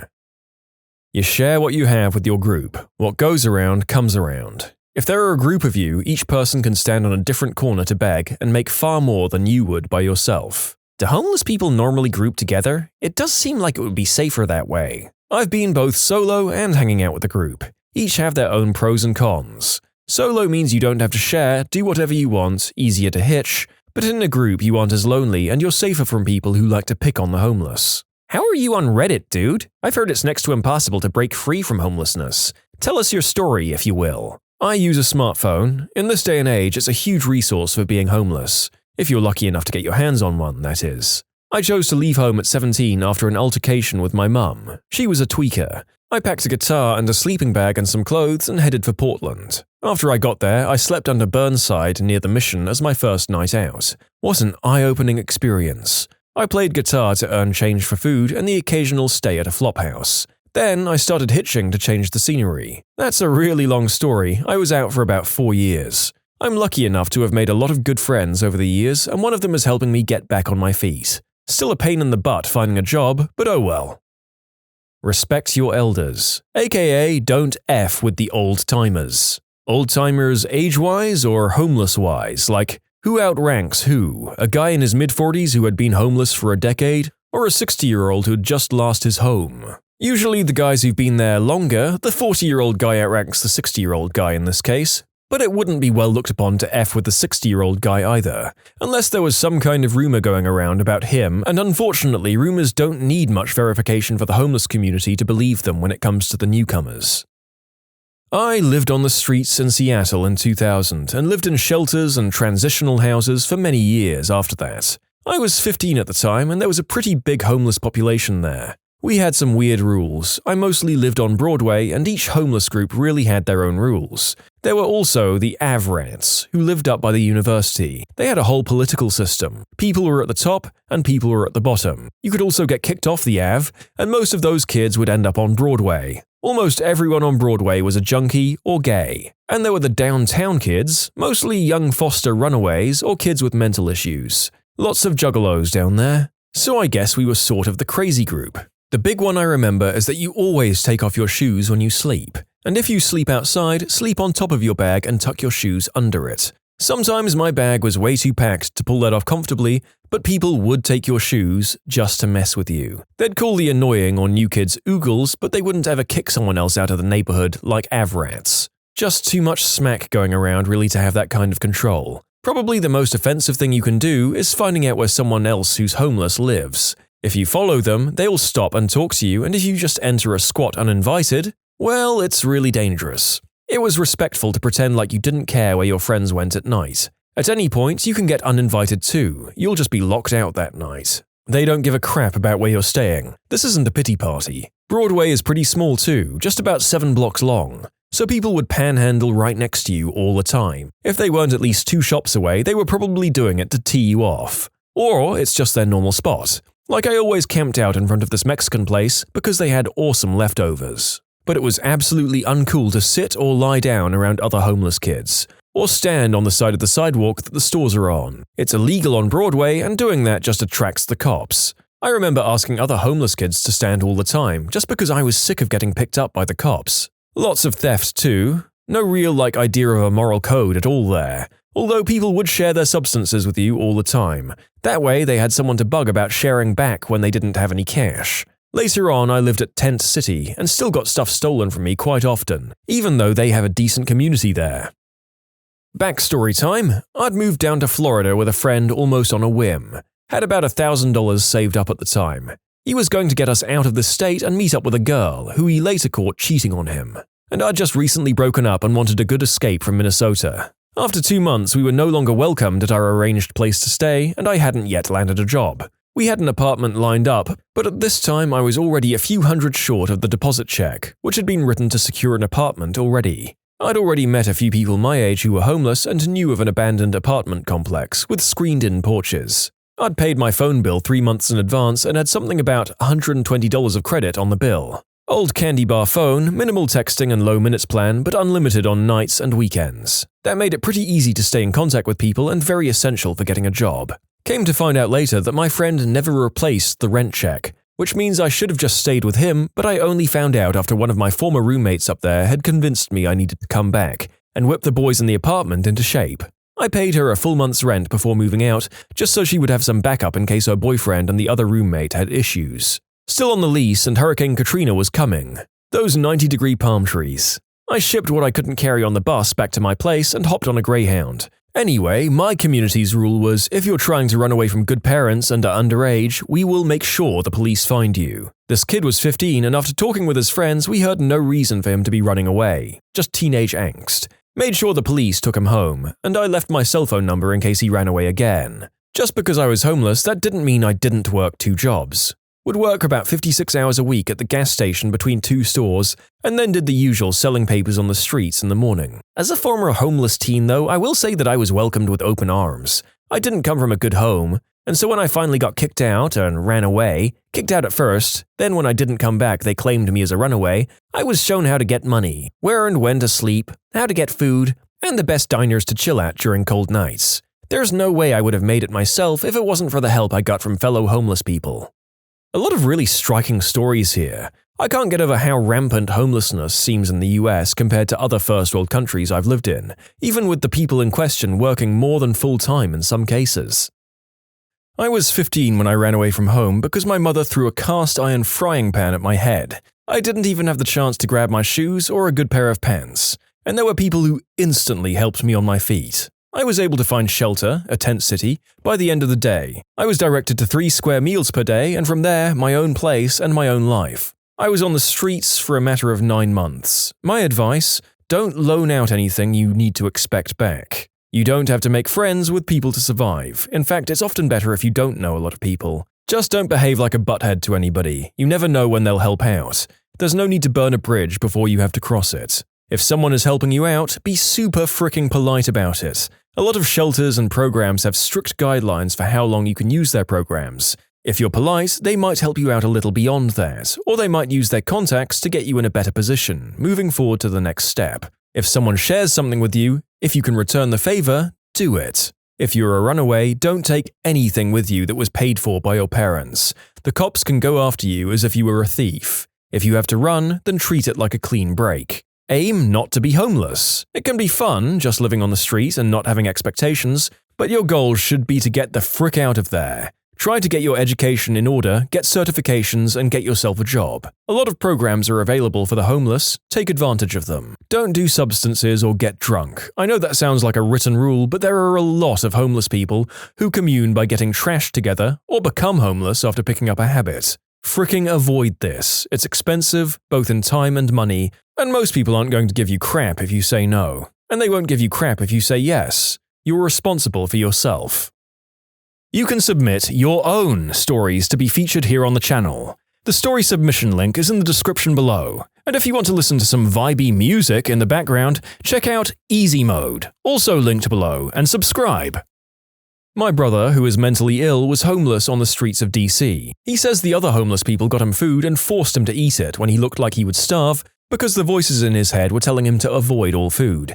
They also made sure he had shelter and generally kept his completely helpless butt alive for almost a year. Like someone else said, I never had a problem with food. Anyway, my rules were: 1. Find a group of people you can trust. That's not easy to do, by the way, and stick with them. 2. Don't be the guy with the sign asking for money. Ever. If you must ask for money, state the reason why, and if someone says, "Instead of giving you the money, I'll just pay for it myself and give it to you," don't turn that down. Fricking ever. 3. People think all homeless people are on substances because that's the stereotype they're presented with. Do your best not to blend in with those people. You'd be amazed at what people are willing to do if you're making an honest attempt at getting on your feet, and you do your best to present yourself that way. 4. Don't do anything stupid to get money, like crime or doing the deed with people for money. You will regret it. And don't be a fricking rat on people who do it. That crap will get you killed. Remember, a lot of the people in your world are off the grid. 5. If you're getting nowhere in the city you're in, get out of there. There's always someone headed your way. 6. Never ever turn down a chance to do some work. Never. That may be an opportunity to get you started again. 7. Even if you're not religious, if a religious family offered you a place to stay, sometimes, if you go to church with us, but not always, don't turn it down. And don't do anything to them such as steal or rob from them. That's how reputations get started. 8. You're never too good for anything. If you think you are, that might be why you're out there to begin with. 9. Yeah, those clothes might stink, but at least you have some. 10. Americans, if you're young enough, the military may be your best option. Money, food, bed, and job, and all that you have to do is show up. 11. Stay off substances. That again might be why you're out there and could very well cost you a chance to get off the streets. I'm sure that's not what you're asking, but it's been over 20 years since I got back on my feet, and those are the things that have stuck with me. My source? Being homeless for 2 years.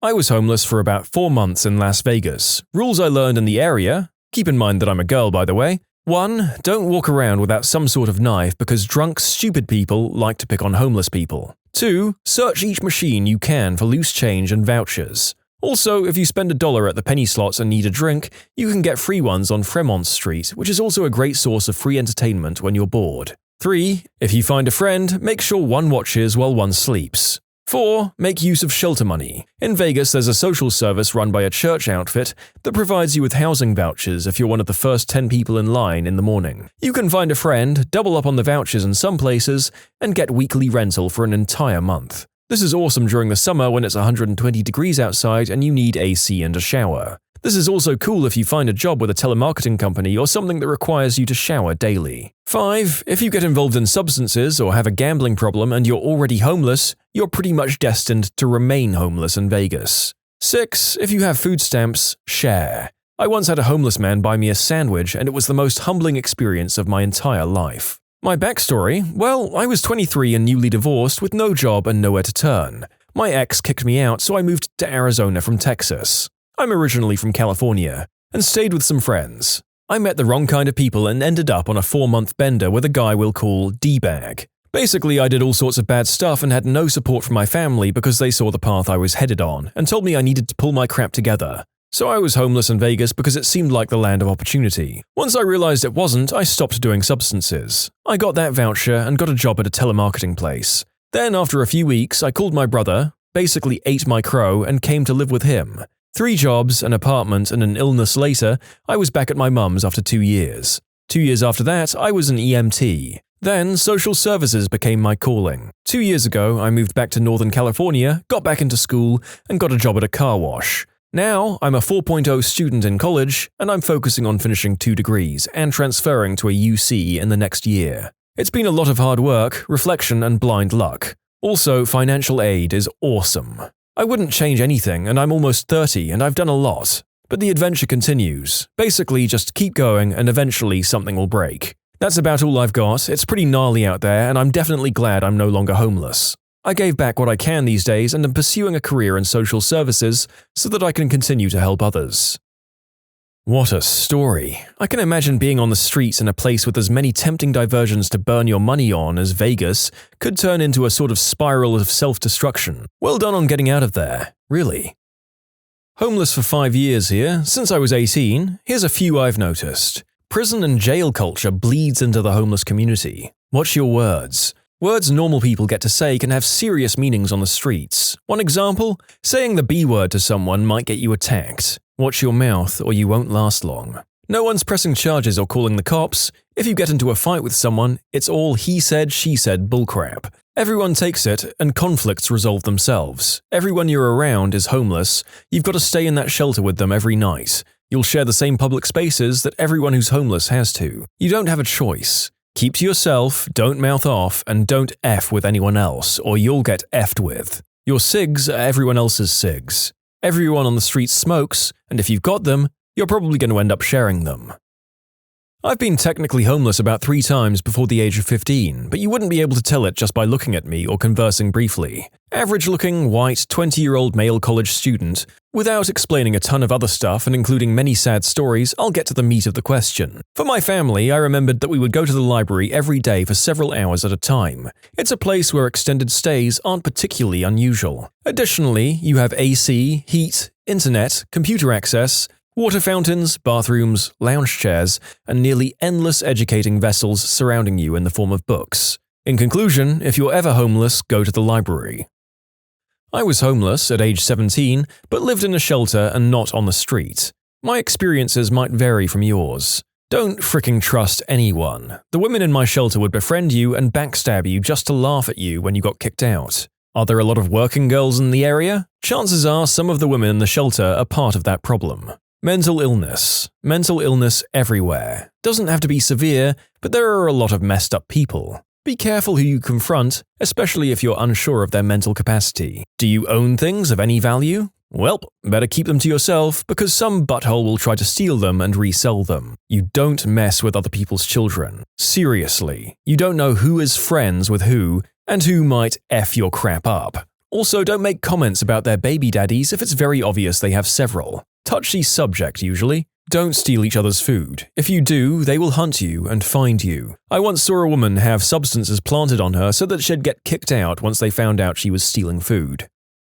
I used to do Food Not Bombs in DC. We served meals every Sunday for several years and I got to know a lot of the homeless people in the city. I saw quite a bit of mental illness afflicting some seriously brilliant people. One guy would pull out photocopies of the Shroud of Turin, trying to convince us that Jesus had no private parts, and go on a rant from there. Another homeless guy once cut him off saying, "He's trying to lobotomize Jesus between the legs." The latter guy ruled. He'd quote Thomas Aquinas and lived for a pat, by which he meant a little hug. My experience taught me two things. The first is that the group we dealt with were often super grateful for the food we brought because it tasted good. It's sort of how I learned to cook. Had lots of vegetables and we didn't preach to them about religion. I remember one guy saying, "I don't need you to try and save me before giving me a stale bologna sandwich." The other thing is that the people we served almost never begged for money. They would quietly try to make things work. It tended to be the addicts who would beg. That said, there was this one guy who would ask for money whenever I saw him around the city, and I'd offer to buy him food.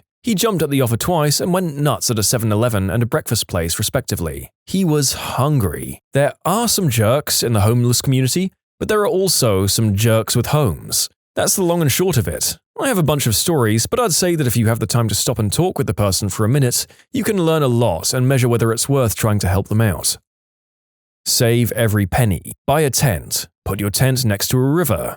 Go to the library every single day. Spend as much time as you can applying for jobs. Take the first job you can get. Keep bathing in the river and working until winter. Do not spend a dime on booze. Once winter comes, get an apartment and keep working. Apply to your local technical college and get a job in IT. Stop being homeless. It worked for me. To any road folk in Tennessee, make your way to Hippie Hill in Christiana. It's near Manchester. They will feed you and set you up with a tent or trailer to stay in until you get back on your feet. All they ask for is a little bit of help around the land. Ask for hippie or mama. What was the most horrifying experience you've ever endured in a video game? There was this game back in the day for GameCube called Eternal Darkness. Your character had sanity levels, and as this meter dropped, more and more effed up things would happen. A scream that you couldn't find the source of, blood dripping down the walls, an enemy attacks you out of nowhere and disappears as you realize it was a hallucination. The thing is, some of these things happened outside of normal gameplay. It would look like you were turning the volume down on your TV or changing the channel, or like a cable came unplugged. One of these was that it looked like you had navigated to the memory card. Remember those? And then clicked to format the card. That moment of panic. The complete horror as I thought every save and every game I'd played was being erased. That is by far the most horrifying thing I've ever experienced in a video game.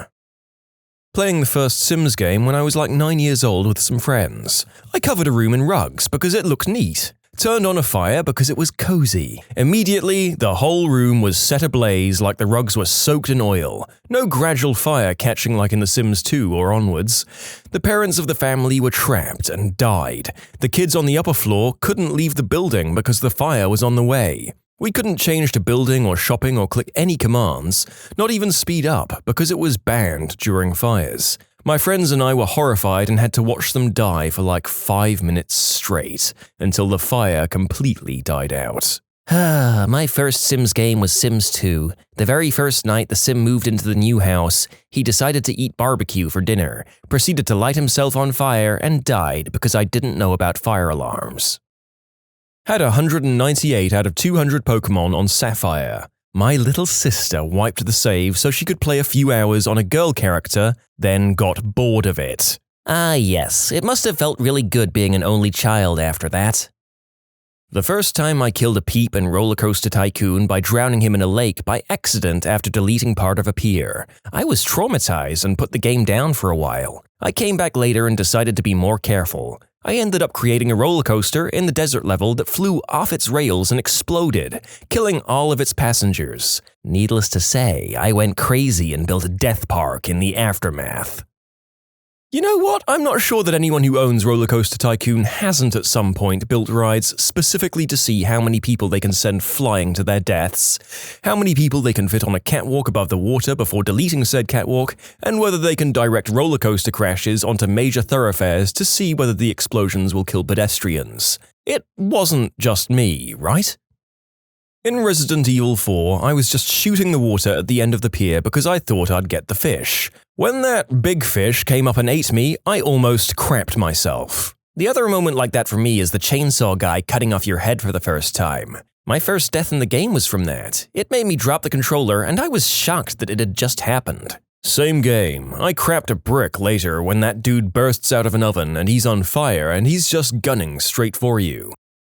Animal Crossing for the GameCube. There was a thing that let you visit a friend's town by sticking their memory card in the other slot. When you visited, it was really aggressive about warning you not to turn off the game while in the other town. Yep, that happened. It was an accident. My character, when I got the game to boot up again, was a changed little villager. Where once was a happy face were 2 black pits for eyes and a mouth in perpetual scream, and all of my money was gone. Turned the game off and cried in fear. Nintendo apparently did this on purpose to try and punish people who were save scumming, but all it did was scare the crap out of little old me. The climax to Dying Light, where you have to run away from all the nightcrawlers, volatiles. Oh my god, my heart was pounding so much. Oh man, being outside at night for the first time in that game was the worst. That game was amazing! The mission where you have to set the bombs in that building was the scariest for me. It was the first time I'd ever played with high-quality headphones. The sound in that game was really well done. Found myself hiding in corners to gather courage. Oh, and when that ghost kid thing screams at you, forget about it. Eternal Darkness on the GameCube. I'm 17 playing this while home alone on a stormy night. My sanity meter is ratcheting up. My pet cat has a habit of playing with the cables behind the TV. Enter a new room and the video drops from the screen, goes black and says, Vid 1 in green at the top. Oh my god, frick you, cat! I went to look behind the TV to fix things. Lightning. Look behind TV, cables still plugged in. Thunder. Blood-curdling scream from TV. I jump, hit my head, and I need a new pair of pants. Why? Why make me think there are problems with my hardware? Oh, to make me drop my guard and absolutely terrify me in ways I never expected to be scared. Metal Gear Solid 2 when Raiden is running around undressed and the game starts glitching. There was a part where it says not to close the TV and you should get some rest or something along those lines. It was 3 a.m. and I was sitting in front of the TV. I just cut the game off. I remember the part where the colonel says something like, "You've been playing the game for a long time, you should really take a break." I thought it was going to be truly necessary to save and reboot the game, since Hideo Kojima is insane. So I did. When you're a kid, you're so immersed into the game. When the game breaks the fourth wall, it really F's with your mind. I shut the game off when he told me to.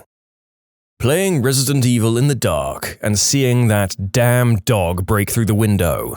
I can remember everything about that moment. The Crimson Heads were great. You're banging along doing your Resident Evil thing, crossing through that long mirror hallway like you've done 15 times before then, and then the zombie corpse that's been lying there the whole time gets up and frickin' sprints at you. Now you think, oh god, I've been killing zombies this whole time. The mansion's full of them. I know I'm not the only one who spazzed out a little there. At university, I would invite my friend around to play Outlast about one night a week until it got completed. For the duration of the game, I endured all jump scares stoically, solid as a rock, except one moment where my character was outside and a fricking leaf flew across the screen. Fell off my chair in fright. Since then, if it's ever windy on an autumn day, I can guarantee some smart aleck comment from my friend.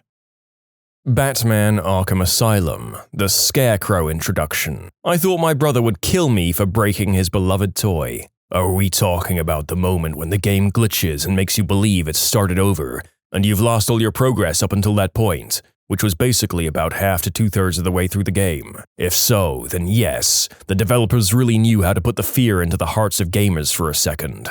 I played it on PC and was literally fumbling around to find the reset button on the front panel under my desk when the video started. I was sitting there somewhat dumbfounded as to how a PC game could reboot like a console, when I finally figured out what was happening. Freaking brilliant, and I totally fell for it. Yes, the narrator remembers sitting on his brand new custom-built gaming PC doing a Wii gaming marathon on the brand new Batman game and thinking that his rig had suffered a catastrophic shutdown. Yes, the biggest thing the Scarecrow could scare a gamer with was the idea that their machine was dying.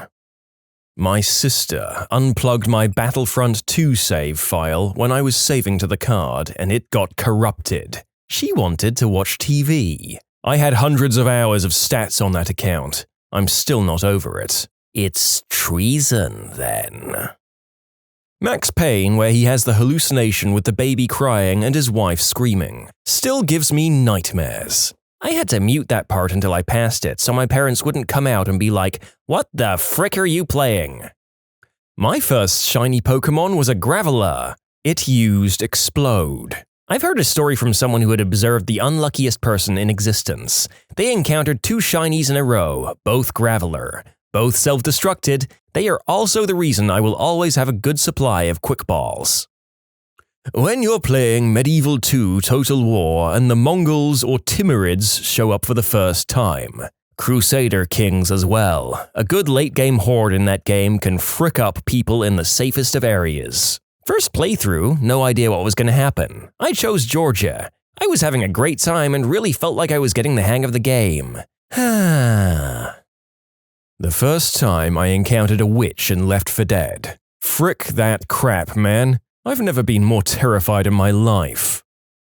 The mannequins in Condemned. I've been saying for years that Condemned is the scariest game I've ever played.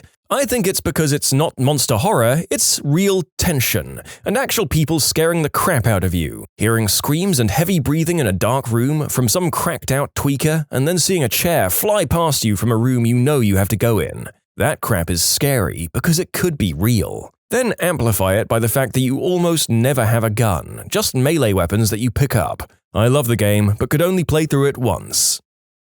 The first moments when you step out of the bathysphere in Rapture, after a splicer has cut some of the metal, and the only thing you're holding is a damn wrench. Terrifying. You can submit your own stories to be featured here on the channel. The story submission link is in the description below. And if you want to listen to some vibey music in the background, check out easymode, also linked below, and subscribe. Alien Isolation. Medical Bay. When a person sends you to look for something in an area where the alien is actively searching for you, you can't just hide and wait for it to go away. It won't go away. It waits. For you. It took me a month to beat that part. And then the hive level. It took me more than a year to beat Alien Isolation. 10 out of 10, recommend. Because the alien learns. It found out I liked to hide in those computer cards and it always searched them when it entered the room.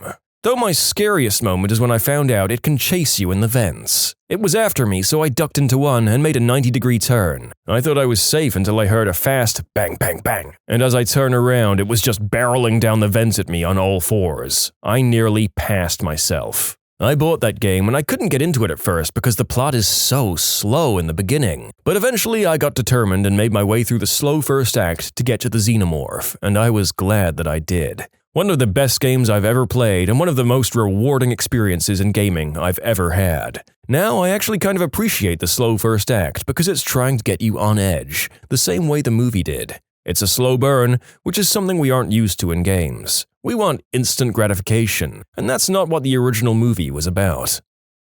Outlast Whistleblower. When the last villain almost succeeds in cutting off your private parts with a circular saw so that he can commit the unspeakable act against you in the wound afterwards. I'm not kidding. Holy crap, that happens? What are you sick people doing playing these sorts of games? I'm used to descriptions of awful real-life events that we can't properly describe in these videos, but I was not aware that people were subjecting themselves to first-person simulations of this kind of thing. As another commenter aptly writes, "Excellent. I now know what game series I never ever want to play." First time playing the Site Recon mission on XCOM. I sent my A squad. Mistake number 1. I took note that chrysalids came from the sharks, but didn't realize they came from every dead shark on the level. Mistake number 2. I figured I had to turn on the beacon, and after I made it back to the ship, the airstrike would happen. Mistake number 3. So imagine my surprise when the timer for the airstrike pops up after I turned on the beacon. I panicked, and with chrysalids coming from behind us and popping out of dead sharks ahead of us, it was a slaughter. Everyone died, including Big Mama Simbra Legitho, a heavy from Zimbabwe that had a 94 in aim and had well over 100 kills. The worst is when Shepard says that even though everyone died, the mission was a success. Go F yourself. I still won't play that mission just because of the hatred and PTSD I have from playing it. Frick chrysalids and frick that mission. Probably the entirety of Dead Space 1. Just saying, that crap effed me up. Seriously, man, I purposefully played it with the lights off. My younger days weren't the brightest. Going down that ladder in the first Fear game. Not the scariest moment in gaming, but it was my first horror game. My now ex-friend deleted my Pokemon save and restarted with Bulbasaur. I only needed Growlithe and Arcanine to finish the Pokedex. I was 8 when I got Ocarina of Time. Those fricking zombies you have to get past to get to the Sun Song and leave the Temple of Time as adult Link have scarred me to this game. How about dead hands in the bottom of the well and in the Shadow Temple?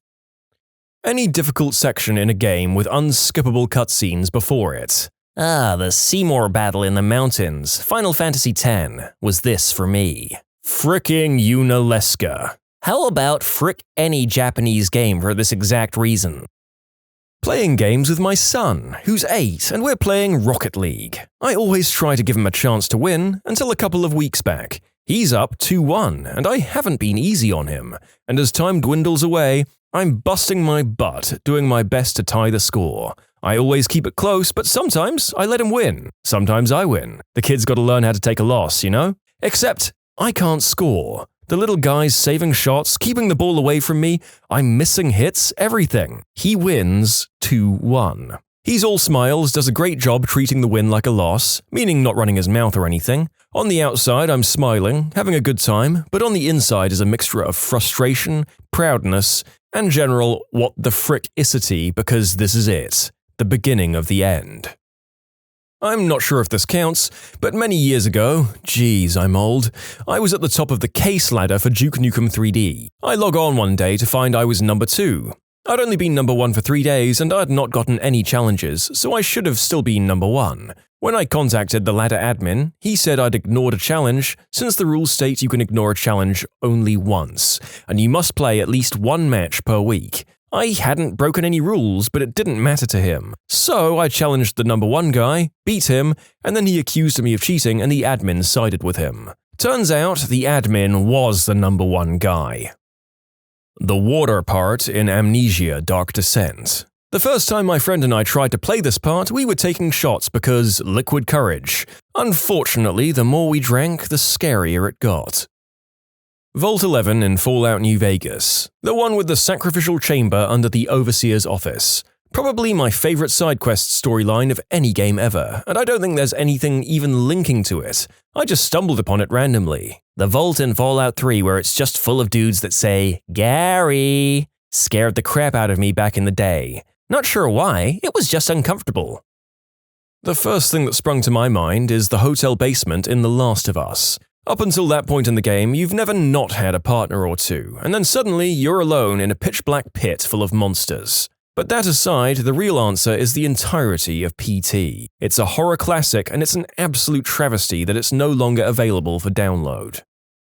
Playing the original Diablo, and no lie, I was about to kill Diablo when a loud thunderclap occurred and shut off my power and PC. Shout out to the butcher in Diablo 1. When you open the door full of dismembered bodies and entrails everywhere, and that big motherfricker yells, "Fresh meat," and runs at you.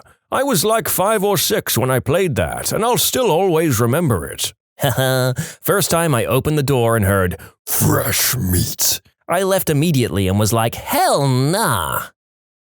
The big red monstrosity is responsible for too many hours of fear and frustration in my childhood. Recently, the narrator went back and faced his fears and struck the beast down at last. He then downloaded the Beelzebub mod and went straight back to being fearful and frustrated about him. That part in Dead Space 2 with the laser in the eyeball. Cringy crap right there. Honestly, anything eye-related makes me freak out. It's as if my eyeballs don't want to see their kin being slaughtered in any way. I just squinted my eyes really hard after reading this. When I was in middle school, I got Myst for my DS. It's totally silent except for possible machines you turned on or clues. In one building there were these books. You open them and there are screens inside with fuzzy moving images of people talking in creepy old radio-like voices. Nope. I didn't endure it, but my little brother told me about the time when a friend of his was looking over his save files for his PlayStation. He looked at an over 300-hour, almost maxed-out save file of Final Fantasy IV and hit a button. "Do you want to delete the save file?" My little brother tensed up and said very carefully, "Whatever you do, do not select yes." The friend said, "What, yes?" and hits random buttons, and the save file is gone. I cringe and shudder just thinking about it. We don't go to Ravenholm. You know, it's weird. Horror games don't bother me, but Ravenholm? There's something about that level that just sets my teeth on edge. I think it's because the game, Half-Life 2, is grim bright, but that section is both grim and dark. When I was 11, Halo Combat Evolved came out. I don't play horror games and didn't expect anything like the Flood was going to pop up. It creeped me out a bit, and how closed in the library level was a bit scary to 11-year-old me. My little brother saving over my almost complete game file in GoldenEye. This was what also taught me to keep multiple save files just in case. In The Sims 3, my sim was staying at someone's house for too late, around 2 AM if I recall correctly, so the game tried to make a nearby sim shoo my sim away so he'll leave. There were adult sims on the lot, but for some reason the game bugged out and a baby tried doing the shoo animation, which made it just look like the fricking alien from Alien Isolation. Pretty much all of BioShock. When you walk into that dentist's office and it gets all foggy, and then he's right behind you just staring at you when you turn around.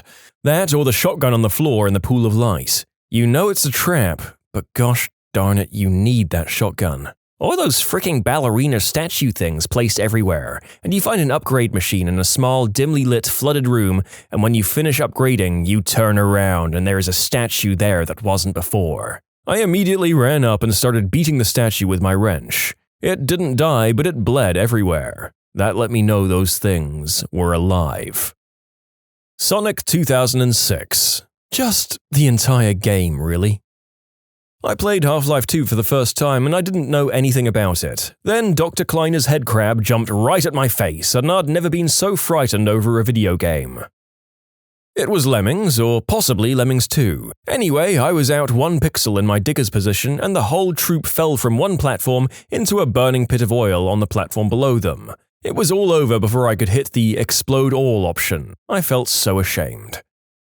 When I was playing Left 4 Dead split screen with a friend and we encountered what we dubbed the hardcore insane tank. So the tank is an incredibly buff, gorilla-like zombie that tries to steamroll you. But this tank was different. He swung us around, then he ran away. Then he came from a different direction to punch our teammates. He kept doing this. He kept hiding and ambushing us, and no matter what we did, he just wouldn't die. Keep in mind that this was offline and not at all how a tank is supposed to act. So we just decided to bail and hide in the safe room, the starting point on the map. It has an unbreakable iron door. We closed the door and he just busted right through it like the Kool-Aid Man. I didn't even know this was possible, so you can imagine our reaction. I'm pretty sure it was a bugged tank, but my god, the tension was real. Never encountered anything like it again. Accidentally killing my horse in Skyrim. Kept my horse's meat in the chest in my first house and never bought another horse again. Then I ported to Whiterun and my horse was in the stable. So confused but relieved my horse was alive. Brought it with me to Kinsgrove and it got roasted by the dragon there. I hate my life. Rest in peace, Clip-Clop Doggo. I had a Final Fantasy VII save where I was planning to get all the characters to level 99, including her. I had about 20 hours into it, my friend came over and we played the game, and I took the controller from them when saving so she wouldn't save over my game. Then I saved over my game. Alien Isolation. I'm so near to the end, as far as I know, but it started giving me the fear, and I honestly can't play more than 15 minutes at a time before I wig out and quit. I've been playing horror games since the year dot, but this is the first one I just can't deal with. Crap, I couldn't even get as far as encountering the alien before quitting the game. Creative Assembly hit me right in the spot with my fears to make it too spooky for me. I can't think of any other game that's done that. Divorced Men. What moment made you realize, it's time for a divorce? When my buddies approached me to complain that she kept sitting on their laps, wiggling and hoping for a reaction. You have some good buddies, man. Super awkward when your buddy's wife is finding any excuse to touch or rub you. If you say something, you risk causing a fight or him not believing you. If you say nothing, you're a bad person. I was a lance corporal bringing home scraps for a paycheck to an unemployed wife who one day brought home a brand new Lexus IS 350 because she got a good deal on it. Apparently, I was supposed to pay the $800 a month bill. I didn't think it was a good deal. My friend got a pretty substantial year-end bonus from work. He decided to use most of it for his wife's Christmas gift and pay off her remaining student loans, about $15,000, and the remaining portion to buy a new computer chair for when he gamed, about $300. Christmas morning, he was nice enough to let me stay at his place when I traveled for work. As he lived 20 minutes from the airport, we all woke up and had breakfast. His family and her parents came over and we started exchanging gifts. Besides paying for her loans, he had gotten her a few items. She opened the card saying her loans were paid off and she just sat there for a minute. After the silence, and assuming she was kind of in shock, she asked, "Did you seriously not get me anything else? I brought you that stupid keyboard." She got him the wrong one, by the way. "And you only got me a few things?" At that point, his brother-in-law and myself decided to hang out in another room for a while they ended up getting into a huge fight. A day later, when he was dropping me off at the airport, he told me he was going to visit a lawyer and get a divorce. I'd been seeing a girl for 6 months. I knew she was unstable and explosive, but I was in love with her good side and also kind of an idiot. She convinced me to move in with her, then convinces me we need a new kitchen, a new bathroom, a new couch, new TV, and she also needs a driver's license. Since she was permanently broke, I paid for it all like a good boyfriend does. Then I broke my leg. She took care of me for a few days, then said I could do my own grocery shopping and make my own dinner since she wasn't my mother. Mind you, we lived on the 3rd floor of an apartment building and there was no elevator, while I was up to my knee in cast. The week after, she went out with friends most nights of the week using my car and told me to do all of the groceries. When I didn't, she yelled at me that I was just leeching off her and that I was a lazy, worthless sack of crap just laying there on the couch that I bought, and that she always had to do everything and never got her anything. I turned down the TV that I brought, and for the first time since we'd met, I just gave in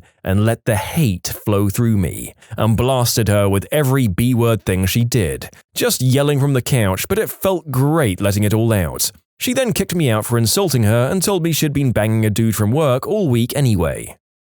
Well, the losses up until that point suck, but it seems like you might have dodged a bullet in the long term there. Hope you got all your furniture back.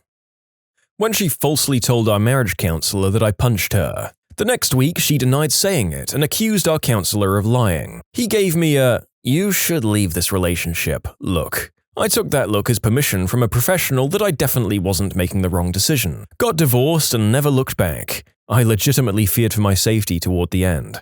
Not that she'd hurt me, but that she would make a false accusation to the cops or a crazy friend.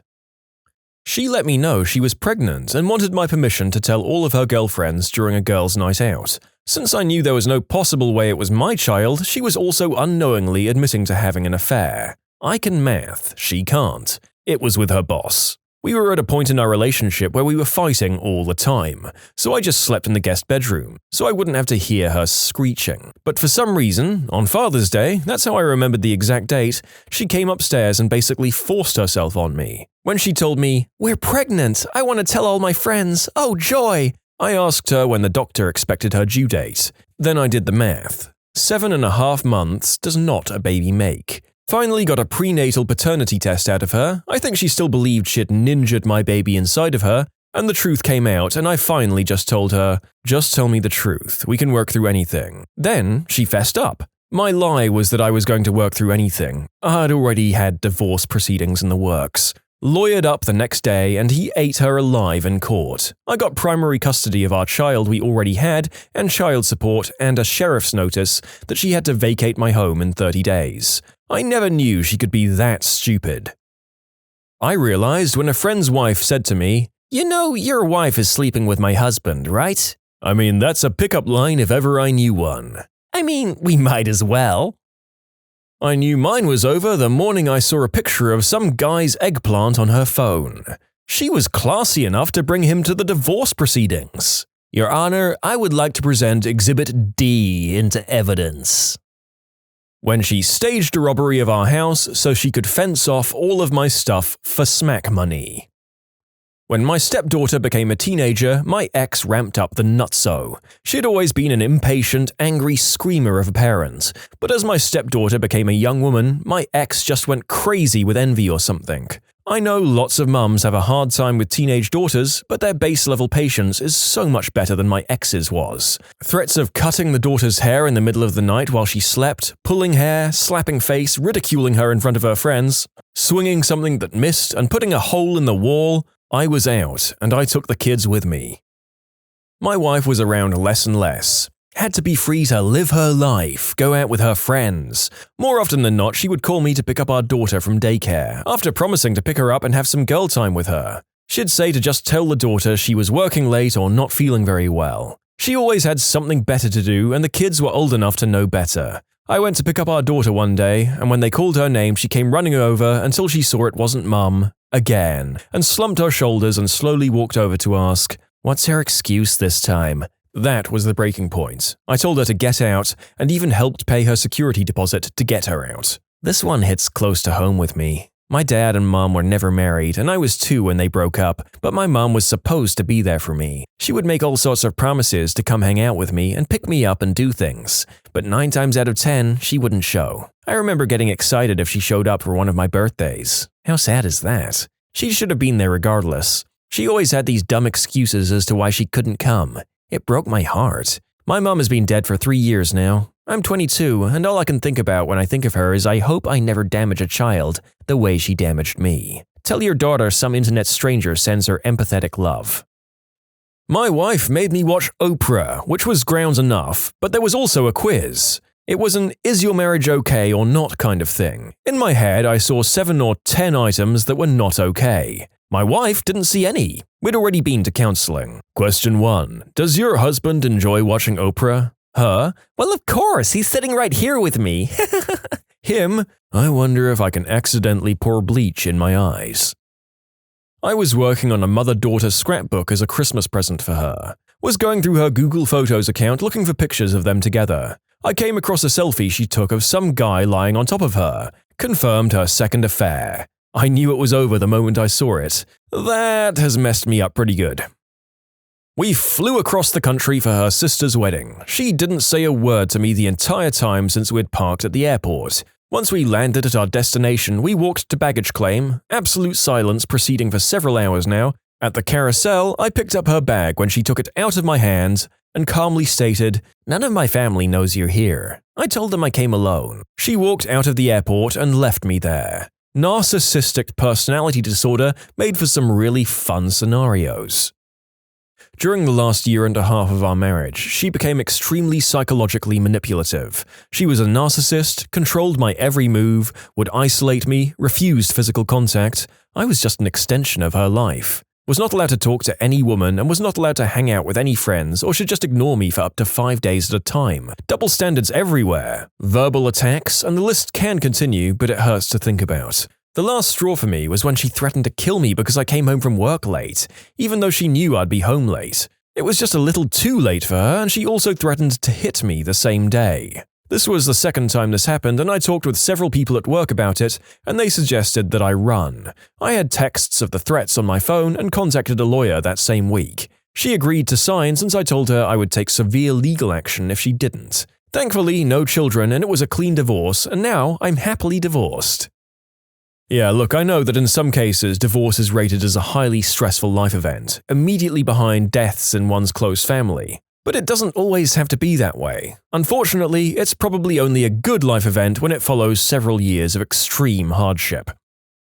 When she presented a picture of our 4-year-old daughter and me lying next to each other on the couch watching Blue's Clues to our marriage counselor as evidence of my inappropriate conduct around our kids. Thank God he saw right through that bullcrap immediately and told her to knock it off. We've been divorced almost 5 years now. The process isn't fair, but that really wasn't my ex's fault.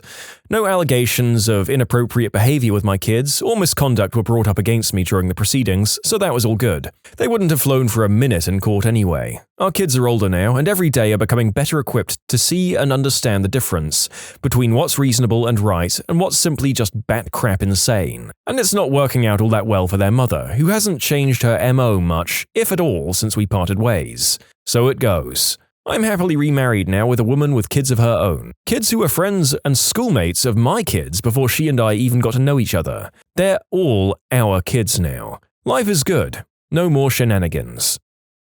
You can submit your own stories to be featured here on the channel. The story submission link is in the description below. And if you want to listen to some vibey music in the background, check out easymode, also linked below, and subscribe. I had a friend who went through this, and there were so many lies leveled at him. At one stage, even his computer was seized by police after she alleged he had inappropriate material featuring children on it.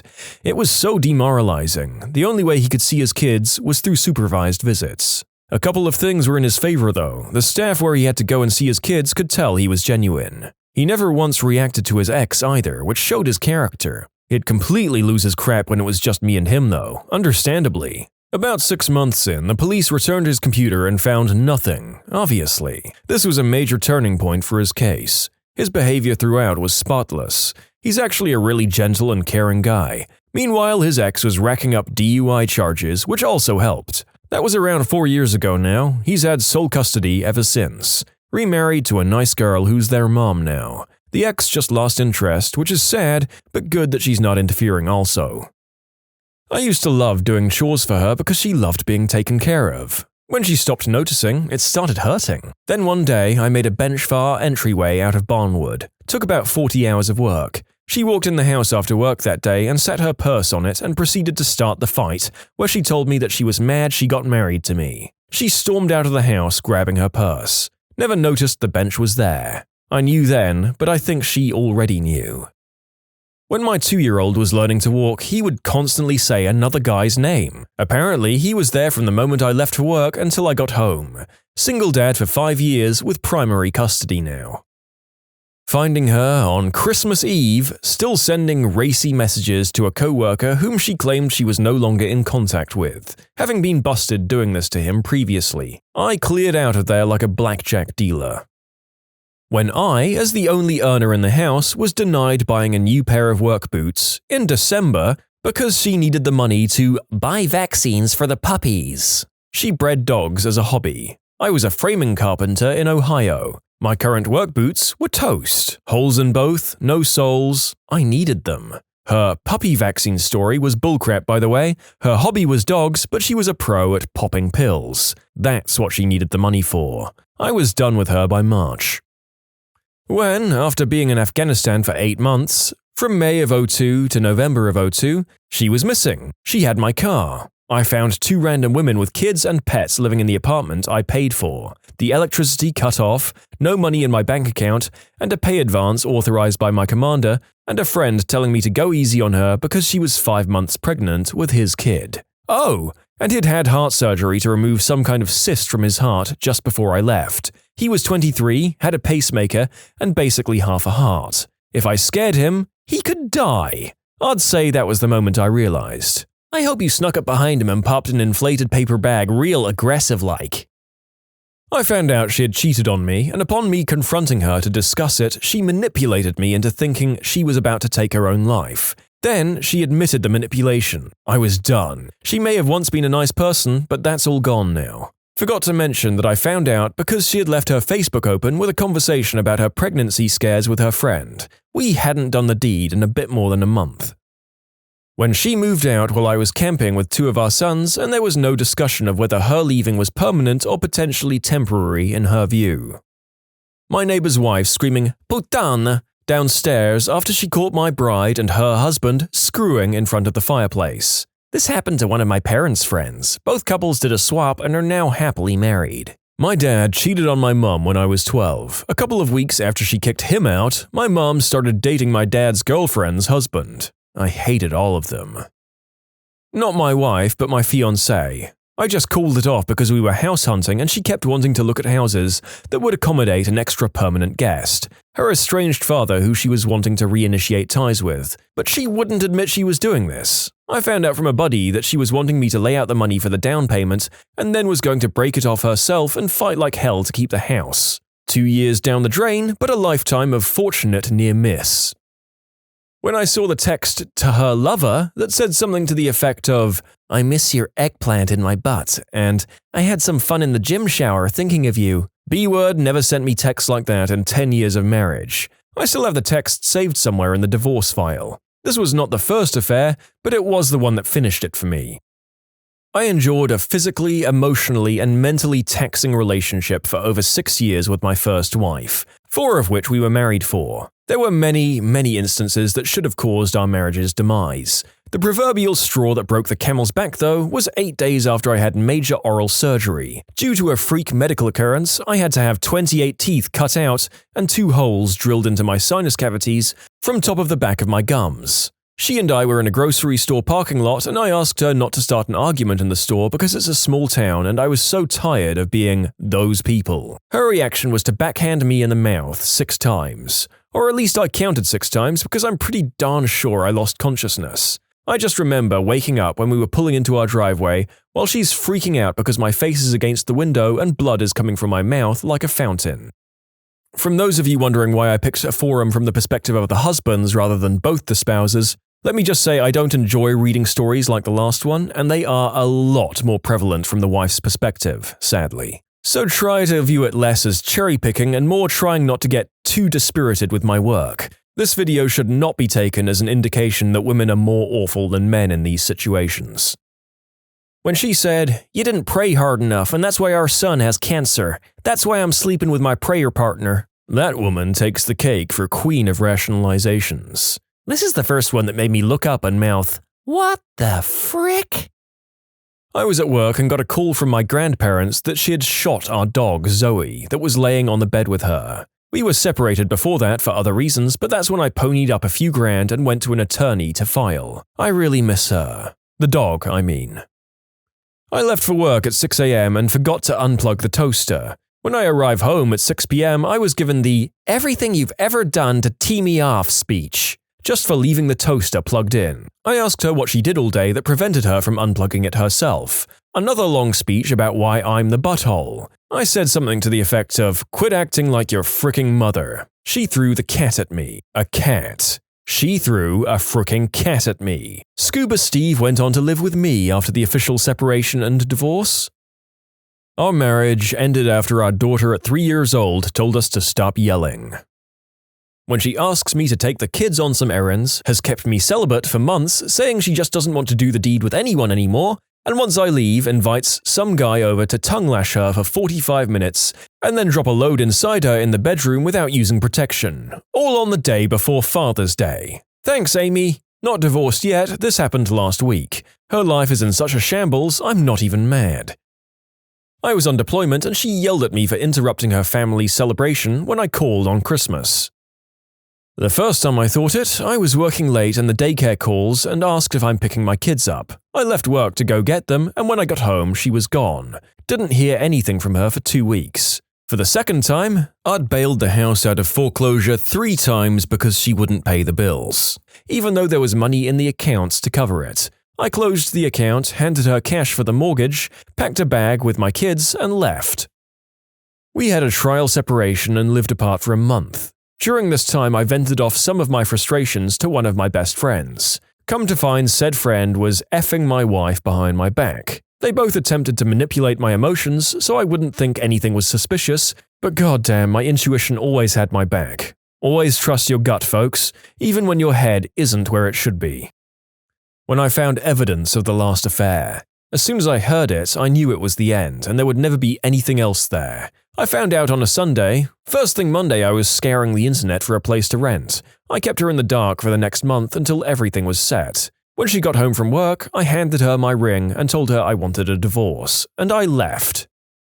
We met and spent the first 7 years of our married life on the West Coast, then moved east. 5 years later, I took a job on the West Coast, but it was middle of the school year, so I went out ahead and lived on my own until everyone could join me. Things hadn't been very good between us for a while, but I hadn't articulated it to her, or even myself beyond vague feelings of dissatisfaction. One weekend, out there on my own, I decided to take a day and drive to one of my favorite towns, a town in which I'd lived long before I knew her, a town we had visited often while married. It was late afternoon, and I was about to head back to my hotel when I realized I could visit a particular beach that had a special meaning to me from my earlier life there.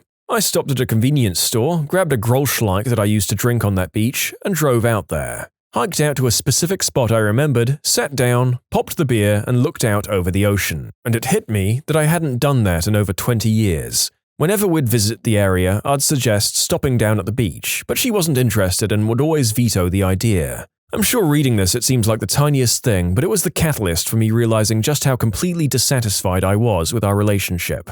I think from the time I sat down, I knew it was over within maybe 10 minutes, just sitting there, sipping my beer, looking at the ocean. When we went on family vacation, and I hoped she'd sleep the entire time so I could have fun with our son. My sister said something similar about her ex. He had to go out of town for a business trip, and she found that being a single parent was less work than having him be around. Then he did the deed with one of her friends, and her first thought was, finally, an excuse to kick him out. Feels like vacations are a good litmus test to see if you're both still in love. There's a sports journalist I follow who takes his wife on holiday every year to do a sort of intervention to reassess their relationship and family goals. When I went on my final vacation with my family, parents and brother included, everyone just fought with each other, and it made me realize how dysfunctional we were, and that it was just better for me to move out ASAP. What was one rule that was implemented at your school that backfired horribly?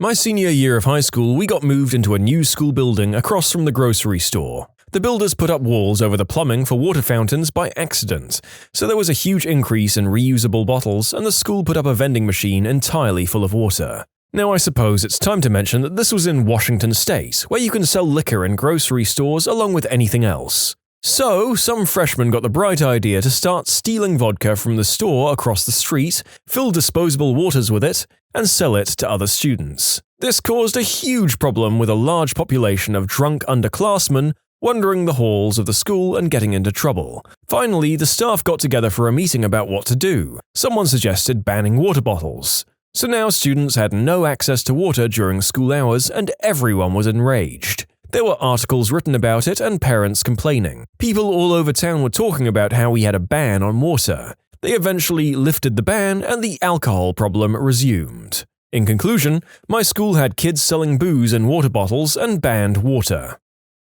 In the late 90s, humorous graphic tees became a popular thing, and the mall had a few stores that sold questionable taste shirts. Shirts that said several things the narrator can't repeat on YouTube. Splooge donor, a headless guy holding a sign that says "will work for head," that kind of thing. The school made a rule that if your shirt was inappropriate, you would have to turn it inside out. A kid in my class shows up to school with a shirt that says, "I'd rather be playing with myself." The teacher sends him to the bathroom to turn it inside out. He returns with an inside-out shirt that says, "I put the FU in fun." The teacher doesn't realize it's the same shirt, so he takes it off in class and shows her both sides. He had a few shirts custom-made with prints on both sides. She asks him if he has another shirt in his locker, and he says, "I have my gym clothes." She told him to get the other shirt and change. He walks back into class with a shirt that says, "You're driving me knucking futs." The teacher just says, "Go to the office." So he goes to the office and tells them that he was sent there because of his shirt. So they say, "Turn it inside out and go back to class." So he turns his shirt inside out and walks back to class with a shirt that says, "Free mustache rides." She said, "Did you go to the office?" And he said, "They told me to flip it inside out and come back to class." The teacher sighed and said, "Just sit down." She went about teaching, and we thought he had won. But he ended up getting suspended for 3 days. When he returned from suspension, he wore shirts for probably a whole week that said, "I love teachers, support your local teachers union, cops are the good guys, substances are bad, wash behind your ears, etc." It was funny because he made these overtly positive shirts, and the teachers and students would try to read into it too much to see what they really meant, as if it was just a tongue-in-cheek thing that they didn't get. Eventually, one of his positive shirts that he'd found said, "Support single mums," but he claims he didn't realize that there was a silhouette of a woman on a pole. He says that he thought it was just a woman, so he got suspended again. As a side note, the same kid bought a blow-up doll and took her to every football game, basketball game, pep rally, and a few other things, and gradually worked her into official school functions and brought her to school several times. For whatever reason, the teachers just gave up on that one. We passed her around over our heads at graduation. He even brought her a cap and gown. I'm friends with him on Facebook, and he's a truck driver and bodybuilding enthusiast. The guy is jacked now, at 39 years old. Sorry, nothing since then to add to his shenanigans. Haha! I have to admire the kid's pre-planning and commitment to that bit. Honestly, the shirt gig took some work and investment. He might have been a class clown, but I'm sure he's smart enough that he's doing fine.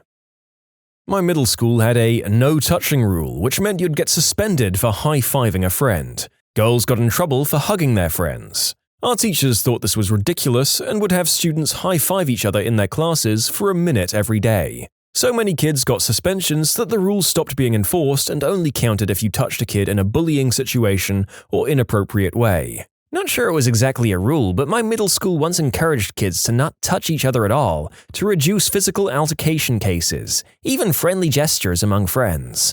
All that did was get the kids running around touching each other around campus for about a month and a half, screaming, "I've been attacked!" as they did so. To add insult to injury, they did it twice as often in front of the admin who made the presentation about it. Our middle school banned high fives when I was in 8th grade for being disruptive, so everyone switched to the most obnoxious high elbows possible. In my dorm, if you did something that triggered the smoke or fire alarm, you had to do a safety presentation for everyone on your floor. This was intended to deter pranksters from pulling the alarm. A guy on our floor was making grilled cheese in the kitchenette and burned it, which legitimately triggered the fire alarm. Afterwards, he explained, assuming that since it had been a legitimate alarm and not a prank, that he wouldn't have to do a presentation. He was, of course, wrong. So the next Wednesday night, the entire floor assembled and we were treated to a 30-minute safety presentation on the dangers of grilled cheese sandwiches. It contained literally nothing about fire safety, it was all about choking hazards and cholesterol. Our residential advisor was furious, but the student pointed out that the write-up that had been given just said, "safety presentation." We didn't get any more presentations after that. My high school made students wear these neon t-shirts that read, "dress code violator," if their outfit didn't adhere to the school's policy. They became so popular that the school began selling them 1 week later. At my college dorm, we used to have this thing called Malt Mondays. Someone would go around knocking on doors at 8 or 9 p.m. asking if you wanted to order a 40-ounce. Then they would go on a run to the liquor store and buy them for people that had ordered them. We would then all hang out outside, drinking 40s and listening to music until security came and told us to take it inside. It was a fun tradition we had, but the dean hated it. He decided to fund his own Malt Mondays, but instead of malt liquor, he wanted to draw people in with free chocolate malts. What ended up happening is people who did the regular Malt Mondays and wanted a chocolate malt would just go to that one first, get a free treat, and then leave and go drink 40s. If you returned a library book late, your parents would have to return it and explain why it's late. It worked about as well as you'd think. The rule lasted a few months before they figured out it wasn't worth the cost of replacing all the books. My 4 years of high school were full of my school trying out new policies and procedures to use in the future. My sophomore year, my school decided to make tests count for 100% of the grade, and homework count for 0%, but it was still assigned. And as you'd expect, kids did absolutely no homework. The ones that didn't retain information well, or were bad test takers, struggled pretty hard to make the grade without homework padding it. Our failure rate was pretty high that year. Then, my junior year, they brought homework grades back and made a new rule that there was no due dates, nor penalties for turning in late work for your 6 weeks. We didn't do quarters. As long as it was before the next 6 weeks started, you were good. This led to students doing no homework until the last few days of the 6 weeks, and teachers had to accept and grade them all before grades were due. This put teachers under an immense amount of stress by causing them to work insane hours and spend every hour at home grading, which made them very irritable and more likely to just shove pointless activities and busy work at us until they could finish grading. This was actually in the news a couple of months ago. We had a really hot summer last year, and the boys at my little brother's secondary school were mad that they couldn't wear shorts, but the girls could wear skirts. The junior leadership team brought it up at a meeting, and the head teacher jokingly went, "All right, if the boys want to wear skirts, then let them." A group of boys went to school wearing skirts the very next day. The day after that, it wasn't just one group of them. And that, children, is how Scotland was born. I can't for the life of me understand how nobody saw that coming. I mean, you give teens literally any out to make a scene and mess with their teachers, and it's gonna happen. A school in my area jacked up the cost of the parking pass. People protested by not buying the pass. Instead, they rode the bus. Funny thing is, the county really relies on juniors and seniors driving because they don't have enough buses for all the students. The parking pass fee dropped. People drove again. Don't ever let them tell you driving to school is a privilege. They need you to drive to school. Now that's a lesson in economics. High school took all of the stall doors off the boys' bathrooms because of graffiti or something, so I started pooping in the bathroom near the office. After a couple of times of the superintendent coming in while I was doing that, all the doors were put back on. Did you maintain eye contact and nod as the superintendent walked by? What's up, Mr. S? Got any good reading material? You now need 40 hours of community service to graduate. It's recommended that all freshmen do 10 hours a year, while the seniors start as soon as possible to get the 40 hours out of the way. The rule was gone the day before graduation because they would have had less than a 10% graduation rate that year, and it would have made the school look terrible. They did this to try and increase their reputation of being a good school. All the other schools in the area are trash though, so I don't really know why. My school implemented the 40-hour volunteer rule when I was in high school too, except the way they did it was that the incoming seniors, my class, had to do 10, the class below us 20, next class 30, and the incoming freshmen would have to complete 40 by graduation. That way, they avoided the situation you described, and as far as I know, the 40-hour rule is still in place. My high school told my senior class, "No senior pranks or none of you walk." Ha! Result: we didn't throw a prank. Instead, we threw the biggest rager of the year on school property with the permission of the county sheriff, as long as we took our bottles home when we were finished. The sheriff retired the next week. He was a real one. Aftermath, the administration was teed off but couldn't pin it on the senior class because Sheriff Rick couldn't remember which kids were there.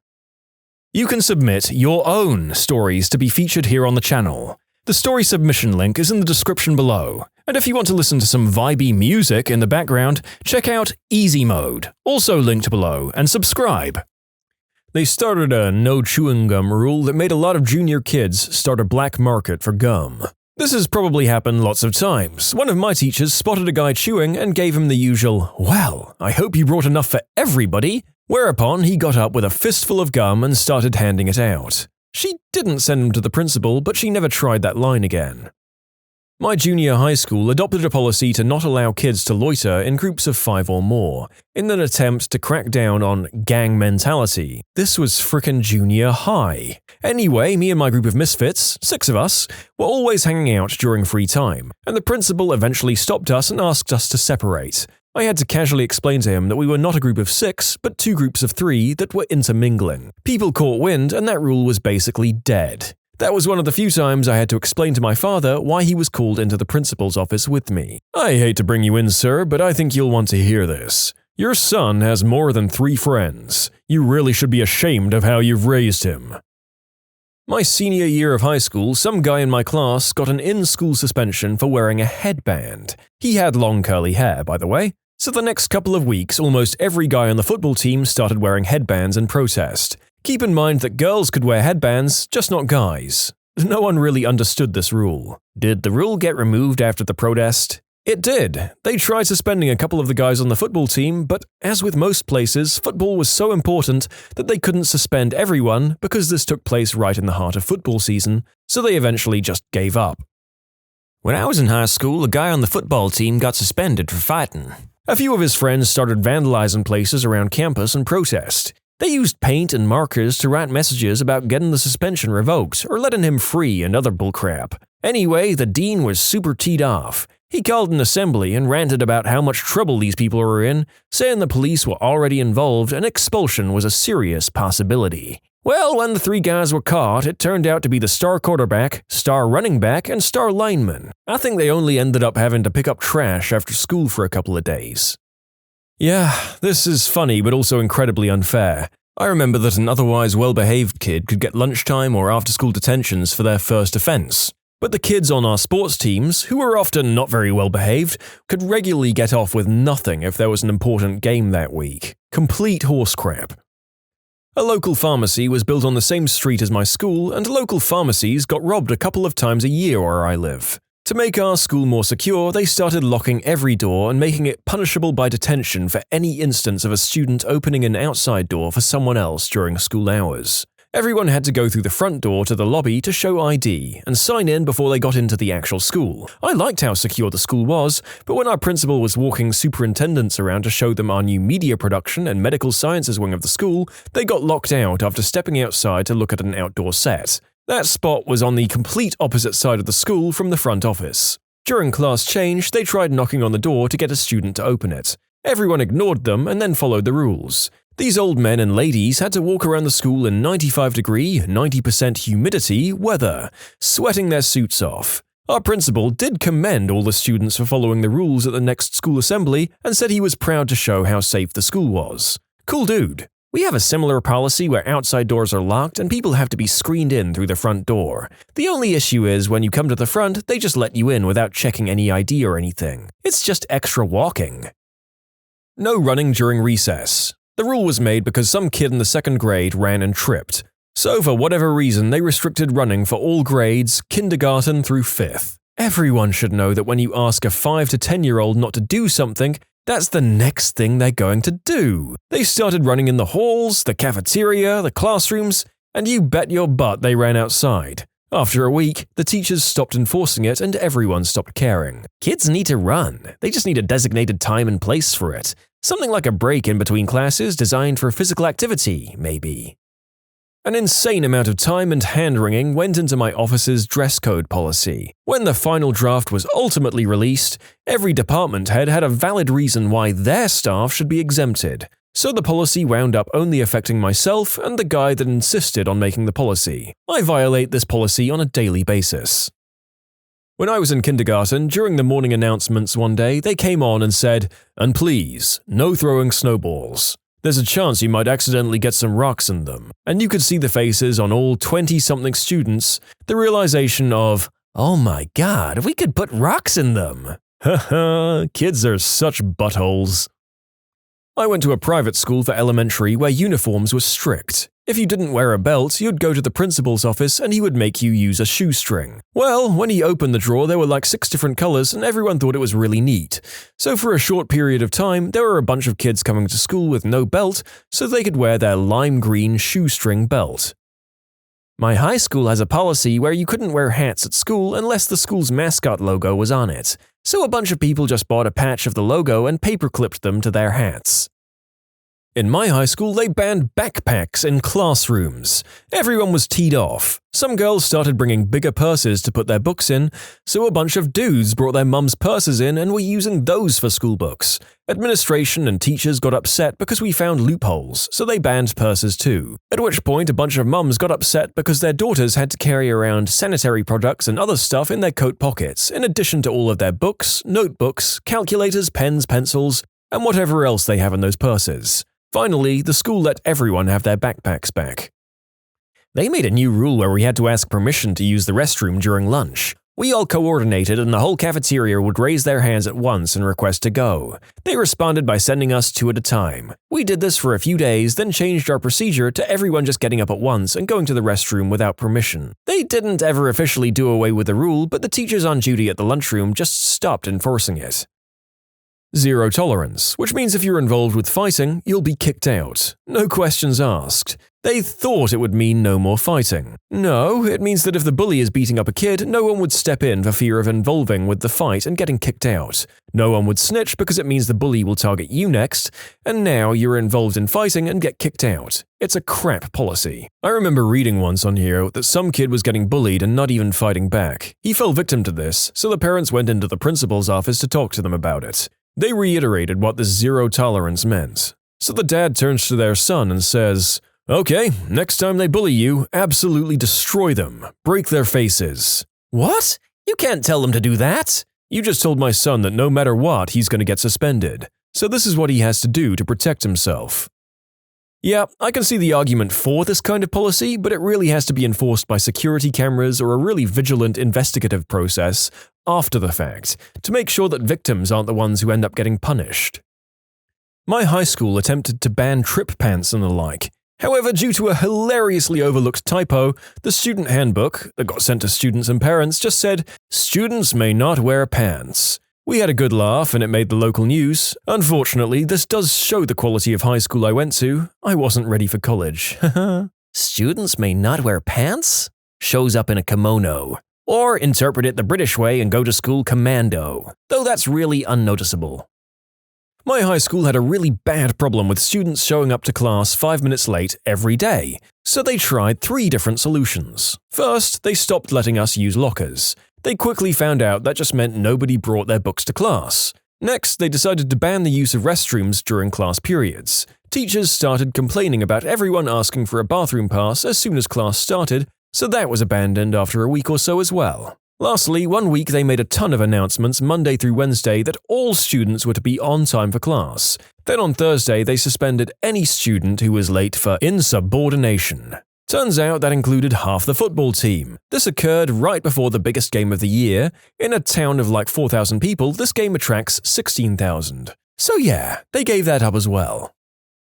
There was a rule they put in place my freshman year of high school that if you arrived late, i.e. after first bell, you couldn't park in the parking lot. You'd have to park at the gas station down the highway and walk to school, making you even more late. It stopped after 20 or so people intentionally showed up late and made a mass exodus along the highway. On top of that, a lot of parents whining about it. If you had 4 tardies in one semester, including first or 0 hour, you would receive a Saturday morning detention. I'd accumulated 3 tardies during a semester of my sophomore year because my ride would be a few minutes late. I proceeded to skip school anytime my ride or myself would be late, and eventually a vice principal noted my absences. Naturally, he asked why I was missing so many days of class. I explained to him that I wasn't going to get a detention for going to school. His only recourse was to suggest that I try to be on time more often. Felt good to walk out of his office knowing that conversation didn't go how he expected.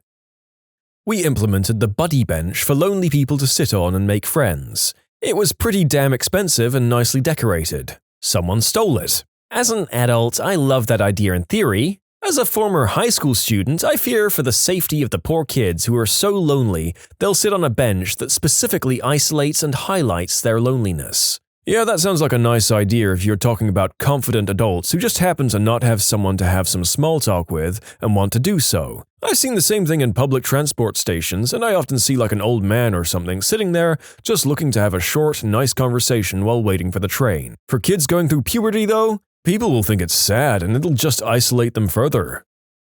My school banned all balls over a couple of inches in diameter because someone kicked a football through a window during lunch. Most of us that walked home walked past the woods by the golf course and had a ready supply of golf balls as a result. Golf balls were allowed under the new rules due to their size. 3 broken windows in one lunch period, and later, they weren't allowed. There was a sign in the boys' bathroom asking not to bounce balls on the walls. You can bet that wall got humped a lot. What was your worst, sucks to be right moment? I have, to this day, been 100% accurate on how terrible guys that my lady friends, ones that I'm not interested in, should avoid. One of my friends got syphilis from one guy because he was messing around with 3 other girls at the time. Another entered into a very upsetting and tumultuous relationship with another scumbag. There are others, but they just never seem to believe me when I can pinpoint scumbags. I bet we're being acquired and all losing our jobs. Whole company meetings aren't fun. Internet-based company, the internet went down for 30 minutes. Everyone was getting ready to go, and I was just about to shut down my machine when the net came back online. I decided to announce said fact. You sound like a butthole. He sounds like the guy who reminds the teacher about homework that was due. It was one of those not thinking at all moments, guys. I was staring at my screen while Windows closed, and up popped, "Connected to the network." Stupid, yes. Malicious, no. When my girlfriend told me she was pregnant for the first time, I told her we had to wait to tell her parents because we needed to get a lot more support from various other people before telling them. I knew her mother's reaction would be bad. She told her mother over the phone the next day. Just as I'd predicted, her mother reacted very, very badly and proceeded to ruin the next 3 years of my girlfriend's life. I wondered out loud if my little sister had an eating disorder. Whoops. I was doing dishes one night when my sister came home. She said, "Guess who died today?" I randomly said, "Michael Jackson." Let it be known that I never saw or heard the news that day. Another one, my friend was posting sad things on the internet. My other friend and I weren't sure why, and I took a guess. Maybe his guinea pig died. Sure enough, it was announced the next day. I remember when Michael Jackson's death got announced at my work, there was a moment of grim silence before a coworker shouted out, "Yes! My records just went up in value." Good times. My mum got pregnant and told me at about the 5 to 6 weeks stage. The first thing I did was rain on her parade and warned her not to tell everybody until it's past the safe stage. She told fricking everybody. People even threw parties for her. 2 weeks later, she lost it. I wore a seatbelt when no one else in the car did. There were 4 of us in the car. I was fine, 2 others were decently hurt, and 1 guy was tossed through the windshield and hasn't walked since. I'm sorry to hear that. Was drinking involved? Sorry for asking. Not at all, actually, which is the question we always get. It was icy and visibility was crap. High speed was the ultimate issue in the end. I told my mum that if she didn't do something about her weight, she'd get diabetes. I didn't think she'd lose her legs, though. This hits close to home. My father is a diabetic and he doesn't take care of himself at all. I hope your mother is doing okay despite everything. Well, she did end up losing the weight in the end. I was sure my sister was the product of my mother cheating on my father. My mother was very close friends with a neighbor and would spend lots of time at his place at night. When my sister, who is considerably younger than me, was born despite my father being away for most of the year, I was pretty sure. She finally admitted it to me over summer. My ex-wife defended a guy that was remodeling her mum's house after I said that I thought he smelled like horse crap. I saw the way she looked at him and called her out on it, asking if there was anything I needed to worry about. That Friday, we got into some bullcrap argument, and guess where she went? She spent the weekend with him. Marriage over. When I said that my mother wasn't coming back, read ever, to pick up my siblings. My mother wasn't the best one on the planet. She gave me up to my grandparents when I was young, and later, after I turned 18 years old, she left them at my doorstep with no warning or explanation. It wasn't the first time they'd been left at my place with no warning, but somehow I just knew that in this case, she wouldn't be back in a week after whatever substance binge she indulged in. I just knew that this time she wouldn't come back at all. I ended up spending 3 years working 2 different jobs at a time instead of going to college in order to take care of them. I didn't see her again for 10 years after she initially left them at my place. To be honest, I could have done without seeing her for another 10 years. I told my mum that she would die before the year ended if she didn't listen to doctors' advice about her medical problems. She died on December 8th. Recently, and I never found the article in question, a friend was browsing on his phone and said, Looks like we just signed a law that makes it legal to pay offshore workers 15% less than local workers. To which I replied, well, I guess that means I just lost my job. I walked in Monday and bam, we're all getting laid off. 35-year-old here, so I have a more long-term strategy, but every day I see people, friends and family, struggle with stupid crap that I've tried to let them know about, in as friendly a way as possible for years. I've known probably 100 people throughout my adult life, and about 20 are kind of screw-ups. I won't go into all, but one of my friends has an ego and thinks he's always right. He interrupts everyone with really argumentative statements to prove his intellectual superiority. Picture a person whose life really reflects a Redditor. Instead of comments being posted anonymously, he says it right to their faces.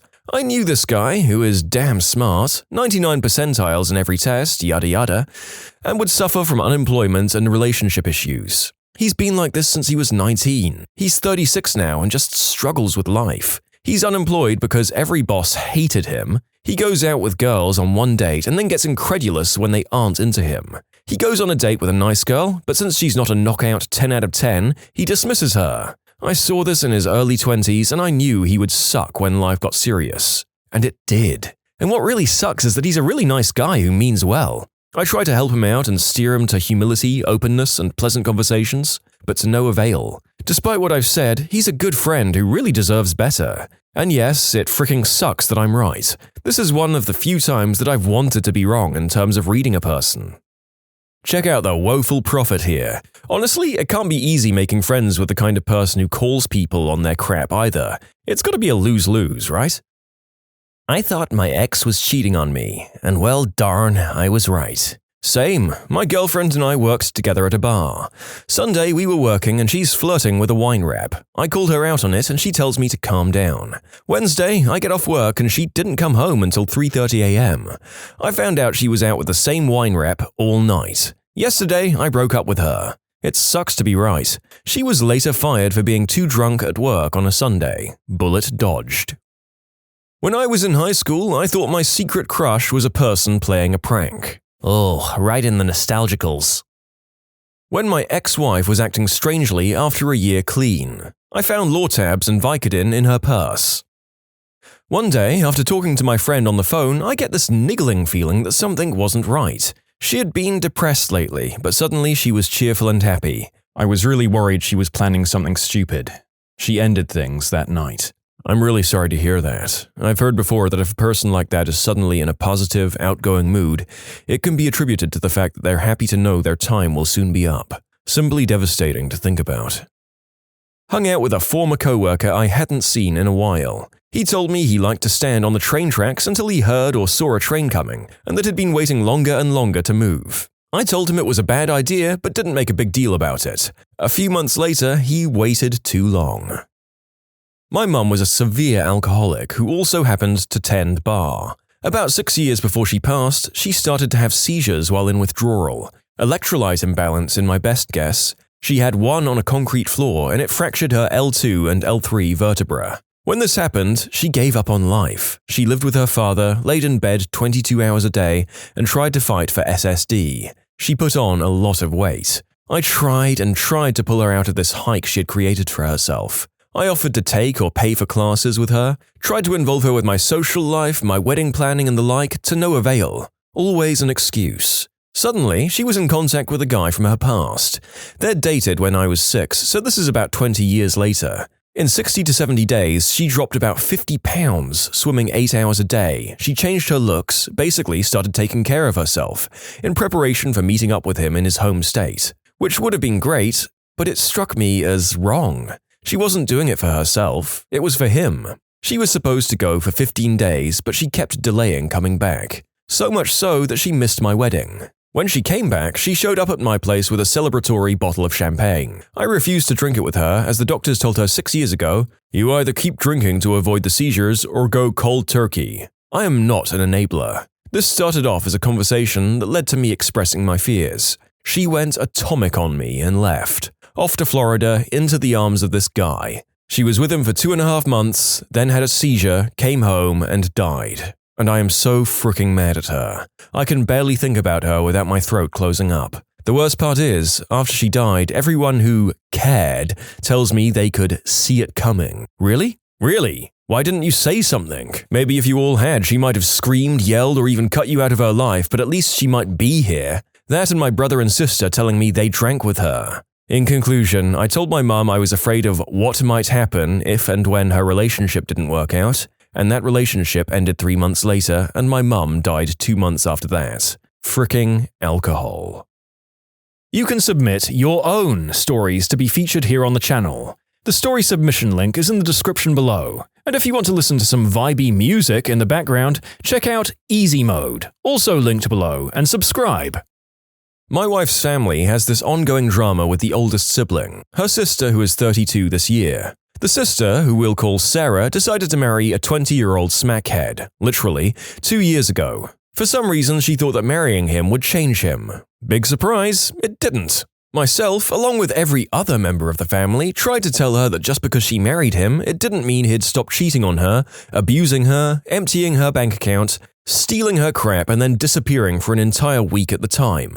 She didn't really listen. So what did she decide to do? She decided to get pregnant. Yeah, he got clean for a bit, a whole 6 months. I even started to think I might have been wrong about him. Nope. 6 months after his child was born, Sarah calls my wife up, sobbing that he'd been gone for days, and she didn't have any money in her checking account. Don't get me wrong, I care about Sarah and I love her as if she were my sister by blood, but I do think she's the dumbest person on the planet. So what did she decide to do? Get pregnant again. Oh yeah, this time the baby will really force him to change his ways. Fricking genius. Now, before anyone says that we should have done more to help her, you don't know the whole story. It's literally worse than any of the worst Lifetime channel stories about battered women. Let's just say I'm not the only member of the family to fly cross-country, we live in the Pacific Northwest and they live on the East Coast, to help her pack her crap up and drive her dumb butt back to this side of the continent, only to watch her drive her dumb butt back in a few months. Yes, this happened more than once. We've pretty much, as a family, told her not to call us the next time he cheats on her or leaves her and the kids for days or empties their bank account. When I stated that one chief on my submarine was not fit to stand chief of the watch, 1 month later, there was a flood in the sub caused by said chief. A lot of these responses are quite brief and have very little in the way of follow-up. It kind of feels like a potentially disastrous and life-ending event like this needs to be expanded on. My brother bragged to me that he was making a lot of money for himself selling substances. I told him to stop, he'd get arrested and would get kicked out of his college. He didn't stop. My best friend was looking very, very sickly after his diagnosis. I tried to be optimistic when they were talking about treatment options, but my gut was telling me he wouldn't make it. It was right. Same thing happened with my grandma. They were optimistic after surgery, but I wasn't. I was right. I still feel like a jerk even though I don't believe my optimism would have made a difference. I have two. Here's the fun one. Boss, I really don't think this expensive third-party service is going to hold up. It's having database problems like crazy and their tech support is just not helpful at all. Whatever, we'll be fine. 12 seconds later. Oh my god, the whole thing exploded and… Yeah, I know, I built a backup server in my spare time just in case. Employee of the Year. And here's the unfun story. I suspected my ex was lying to me and underplaying her alcohol problem. After multiple, "Hey, sweetie, this bottle under your sink isn't really Poland Spring, is it?" followed by a massive fight, she had to become my ex. I know I got off easy in comparison to a lot of people who have family or significant others with drinking problems. This whole group of stories is full of them. When Princess Di died, my mother said, "You know, if Mother Teresa were to die tomorrow, no one would notice because of this insane media frenzy." A week later, Mother Teresa died. Hardly anyone noticed, the media was deluged with pictures of Princess Di's funeral. My roommates and I need to pay our rent with one check. Since one of my roommates usually can't come up with the money until the last minute, we don't have time to write each other checks and wait for them to clear. That means we usually give each other roughly $600 in cash. Last month I offered to meet my roommate at his bank with the cash, which I normally don't offer to do. He said no and that he'd just deposit it on his way to work the next day. Well, 3 days later, I get a frantic phone call from him saying that his man purse was stolen and he had never deposited the cash, which included mine and my roommate's and his own money. A total of $1,700 gone. That doesn't even include his previous 2 paychecks, which he had never deposited. Funny thing, the week prior to this, he was boasting about having a few grand in the bank, which is why he had waited so long to deposit the cash and his paychecks. Not anymore. I was dating a girl for a few months and everything was going good, to my knowledge. Then one day, she simply stopped talking to me. Last conversation consisted of, "I'm going to the movies with some friends tonight." "All right, well, let's do something this weekend." "Okay, I love you." That was the last time I talked to her in over 9 months. She never answered a phone call, text message, or anything, and completely deleted me out of her life. There was no real breakup. 9 months later, I started thinking, oh crap, what if I got her pregnant and she bailed on me? So I got on Facebook to try and see if there were preggo pictures or baby pictures. Nothing. Completely private profile. I friend request her. She actually accepts, to my surprise. I browse through the pictures and see nothing. She messages me and asks if we can get together. We meet up and I ask her what the heck happened. She said that she got pregnant, freaked out, and bailed on me. She then went to a clinic so she wouldn't have to have the baby. I still can't talk to her to this day. I have a 23-year-old acquaintance who hangs out with teenagers aged 16 to 19 most of the time. It's weird. Twice before, he's asked out girls shortly after their 18th birthdays. I came up with a theory that he becomes close friends with them when they're 16 to 17, hangs out with them a lot, gets to know them, and then they'll already be good friends by the time they're 18 and they'll want to go out with him. He just asked out a friend of mine the day she turned 18. She said no. I'm so proud of her. Thought my ex was cheating on me. A couple of days later, I found out that she slept with 5 different guys in one night and had been sleeping with other guys consistently. I met up with some friends to go to a concert and my best bud wasn't there yet. He wouldn't answer his phone at all and I was getting really teed off, and I ended up having to give his ticket away. Throughout the night a couple of times, I was jokingly saying, "He's either dead or in jail." He got into a bad accident on the way from work and died that afternoon. I was worried that the Star Wars prequels wouldn't live up to the original trilogy. I was worried that the Star Wars prequels wouldn't live up to the prequel trilogy. I saw the prequels first. I was severely disappointed in the CG and lack of double-sided lightsabers in the original. Well, we've done it, folks. We've reached the inevitable cesspit of Star Wars finger-pointing that you find if you look anywhere on the internet for long enough. Oh, I really shouldn't take another shot. 5 seconds later. I outed my dad at Thanksgiving several years ago. He denied it, but a few years later, after spending too much time with one of his friends, my mum kicked him out of the house. They divorced shortly thereafter. As a child, I was standing next to the neighbor's trampoline, examining the springs. Tugging on one, I said, "This one's loose." I distinctly remember that my hand was back at my side when it popped loose, ricocheted off my face, and flew over the neighbor's one-story house. When I was 18, my father was showing all of the symptoms of someone with untreated diabetes. Tingling feet, lack of energy, constantly thirsty, and several trips to the bathroom a day. He went to his doctor, and the doctor said he was perfectly fine, even though I pointed out to the doctor all of these obvious signs. I had an argument with the doctor, and he sent us home. A week later, my father went into diabetic shock and nearly died. The worst part was that when the doctor came to the ER to speak to the ICU attending, he told them there were no previous signs of diabetes, at which point we got into a huge argument. My mum called me while I was in class and left a voicemail on my cell phone. She had called from her cell phone, and I knew as soon as I saw her name pop up that something awful had happened, because she hated that phone and never used it if she could avoid it. The message was that my dad had just died from a heart attack. I told my brother his girlfriend was going to hurt him if he stayed with her. 3 months later, he came home from AITA to find her sucking some eggplant in his car outside their shared apartment. That particular eggplant belonged to her stepbrother.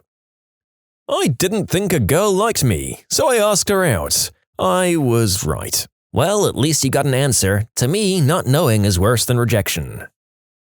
My friend was drunk and got into a fight with her boyfriend at her birthday party. I told her she was too drunk to drive, and we argued about it for a while, but she had gotten a brand new BMW 6 Series for her birthday and wasn't going to leave it parked there or let someone else drive it. Shortly after that argument, no one could find her and everyone was leaving the party. It took forever to get home because half a mile away, the road was blocked due to an upside-down BMW 6 Series in the middle of the road. She was fine, by the way. Coming up on a year since my best friend took her own life. I knew she knew where her dad's hunting weapons were because she told me. Several months passed. We'd talk every day on the phone and she would be singing to my son. One night she calls me and I answer the phone. We talk about boys and the usual stuff. After I asked if she wanted to talk to my son, she said yes and I handed him the phone. He was 6 months old. She sang to him one last time. We said our goodbyes and I love yous. The next morning, I was calling her to talk about something, but I couldn't reach her. I called a couple of times throughout the day, but this is normal for her. She wouldn't talk on the phone. A couple of days pass and she's not answering her phone. I didn't really think much of it because it was usual. Her boyfriend wrote to me on Facebook to call him and I already knew. I knew that I'd lost my best friend and I knew that she was gone. Right after she got off the phone with me, she had taken her own life. She was bipolar, but everything seemed to be working lately. I hate to say it, but I knew she was going to take care of herself, but not when she was going to do it. My son still listens to her sing to him because of a video of herself singing left up on YouTube. I still get to see her smiling face and hear her beautiful voice. My parents explained that they were going to use morphine to help my grandfather. I realized as we all stood sobbing around his bed that what it really was that he was so sick we were letting him pass the easiest way. The morphine slowed down his breathing and heart rate until he died. Did we kill him if he was dying anyways? No, this is how most people die in the end. As you get older and see more family members die, this is the way it happens most often. We now have advances in medical science that can keep our bodies technically alive for far longer than is really helpful. And if you actually took them off life support, it could cause pain. But mostly, they do this with morphine, so it's as peaceful as possible for the family. When you subscribe, make sure to hit the bell to turn on notifications. Put the playlist on in the background to finish listening to all the stories, or if you want some vibey music to put on in the background, check out easymode.